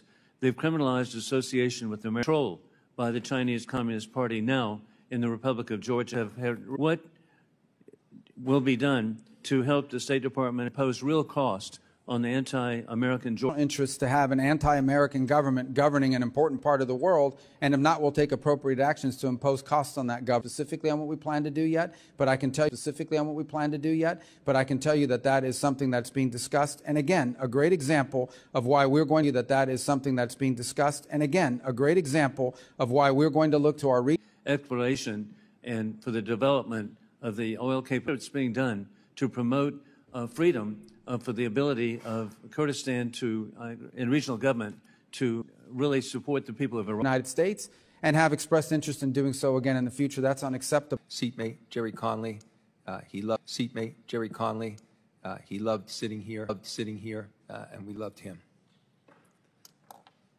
Secretary, as one of the people in his command was exposed and injured, 400,000 other American families looking for clarity on where we stand with our allies and partners, expressing their doubts publicly. They've expressed it to me privately. Aggressor in this Ukraine war, Vladimir Putin. That's pretty simple. Is he a war criminal? Well, that's this man we're negotiating with. Because I don't understand this. Because you're sitting in front of us now as Secretary of State first, and you question him about Putin directing attacks on 20,000 children. A clear war crime. So you were very clear then Vladimir Putin is a You're putting words in my mouth. And you know what you said to Secretary Tillerson at the end of his answer when he equivocated just as you are right now? I've not equivocated. You said, you just don't let me sure answer. Sounds like it to me. Then I'll give you a second chance. Is Vladimir Putin a war criminal? That Putin was indeed a war criminal. That Putin was indeed a war criminal. Your words, war criminal. Your words, we don't need any more Putin's war criminal conduct in Ukraine. You asked me a question. Forward with this. 3 questions. Or are you going to reclaim time on those? With this. 3 questions. Or are you going to reclaim time on those too? I'm giving you a chance to answer. Give me a chance to ask the question. Sidedness of the negotiations with Russia and Ukraine. Gentlemen's time has expired. Secretary Rubio, if you'd like to respond, by all means. Can I reclaim my seconds? Thank you. Number one, seconds. Thank you. Number one, crimes have been committed in the war on Ukraine, and there will be accountability for that. Right now is to end that war, because let me tell you, every single day that war goes on, more people are killed, more people are maimed, and frankly, more war crimes are being committed every day that the war lasts. Frankly, more war crimes are being committed every day that the war lasts. Number one. Number two, I don't know how I see or talk to the foreign minister of the UK and France and Germany more than I see or talk to my own kids in some days. Chairman. So these are all I'm false. reclaiming, and I ask unanimous consent. Mr. Chairman. You're not recognized. I'm asking for unanimous consent, and I ask unanimous consent. Mr. Chairman. You're not recognized. I'm asking for unanimous consent to Mr. put in Keating, the record. You're not recognized. The Secretary I am speaking. asking consent to Mr. put in Keating, the record. You're not recognized. The Secretary I am speaking. asking unanimous consent to put in the record. Mr. Keating, you're not the recognized. Op-ed. Oh, so you're not going to recognize, Mr. Chairman? Not recognized in this Anyone moment. that asks unanimous consent, and for the record, a document, Keating, you're not allowing you that? You are not recognized right now. Your time expired. You might have a minute and a few. Mr. Secretary, please continue. The last point is, our goal is to end this war. To end this My conflict. time is answered. His time. Mr. Secretary, please continue. The last point is, our goal is to end this war. To end this My conflict. time is answered. His time answering my question ended due. It's the next person's time. Answering my question ended due. It's the next person's time. That's the rules in this. Even let a person. That's the rules in this. Even let a person enter into the record something from. Even let a person enter into the record something from. Enter into the record something from Mr. Brink, who resigned because to end this war, were kidnapped from their parents. We just want people to stop dying. Every day this war goes on, people die, things are destroyed, and lives are ruined. And we want. Thank you, Mr. Chairman. Thank you, Mr. Chairman. Now would be your opportunity. Thank you, sir. I want to submit for the record an op-ed by Ambassador Brink from Ukraine, the regional ambassador that was close until recently, 30 years of service. Op-ed that says, 30 years of service. Op-ed that says, so ordered. Representative Vice is recognized. So ordered. Representative Vice is recognized. And she details how so peace ordered. At any cost. And she details how so peace ordered. At any cost is Say yes for an answer. And I'd like to ask unanimous consent that the Say yes for an answer. And I'd like to ask unanimous consent that the accomplished 100 days be placed in. Ask unanimous consent that the accomplished 100 days be placed in the record. So ordered. Thank you, Mr. 100 days be placed in the record. So ordered. Thank you, Mr. Up just the record. So ordered. Thank you, Mr. Up just some of those. You probably recognize what you've done for 100 days. It is absolutely amazing, that you've done all of that. And as you said in your opening statement, it's our job, left state to go to aid, but then weren't treated the same. All of that had to end, and I really appreciate your doing it, and I look forward to making that permanent. I want to just ask you a few questions. Is Vladimir Putin the undeniable head of a country that has bombed us into oblivion with nukes as any other country on Earth? They have the largest, I believe, the largest strategic weapon. Nukes as any other country on Earth. They have the largest, I believe, the largest strategic weapon stockpile in the state keeps in their mind that peace is never made with your friends. It's one of the reasons why, irrespective of Ukraine, there has to be some level of communication between the United States and Moscow. It's frankly irresponsible. 3 years. That doesn't mean we're going to be allies or friendly unless conditions change. Wasn't it true during the entire Cold War, president after president of both parties and secretary after secretary had to and did retain relations with the Soviet Union, up to and including President Reagan's famous negotiations that essentially led to the end of the Cold War. If there had, the world could have ended during the Cuban Missile Crisis. Now, on that list behind me, there's a lot of taking and combining and so on. But I have two things I want to ask you about. One is, do you have a vision for OBO that would cause it to catch up and to reach a point where our embassies, consulates, and other facility occurrences where substandard facilities. So we are always looking at the capability and nervous and concerned we become about our force posture or about our presence in any given country. Now, Mr. Secretary, as you recall during or about our presence in any given country. Now, Mr. Secretary, first Trump administration, I appreciate the fact that you were willing to support me if I'd ever gotten the actuals. Obviously, XM Bank, a host of other entities to compete against Belt and Road. Well, first of all, Belt and Road is largely a series of loans and other traps that are provided. Belt and Road is largely a series of loans and other traps that are provided that you hire entities that are best positioned to act as alternatives are the Development Finance Corporation, which is currently on the, potentially could be expanded in my view, and then Millennium, which is undergoing a review in terms of the gratitude of lives that we've saved, villages in Sierra Leone, and just the joy and thanks to the United States. You know, in 20 when properly used, and if you ever have a chance, travel to funded antiviral HIV medications that kept them alive. It will not be easy to radicalize people who are alive because the taxpayer saved their lives and the lives of their children. Do you still stand by that? Yes. So we're still going to do foreign aid. Great. So that's incredibly important. As a young doctor in the 1990s, that these medications aren't getting to folks, that we need to do what we did under President Bush with PEPFAR. We saved over 25 million lives. Nearly 8 million babies are doing that. That is the goodness of the American people. I'm a little bit older than some of the people on the committee, and why I've focused so much on health, nutrition, food aid, is because of pictures like that are embedded in my mind as a kid. We came together as a country. Part of what moral clarity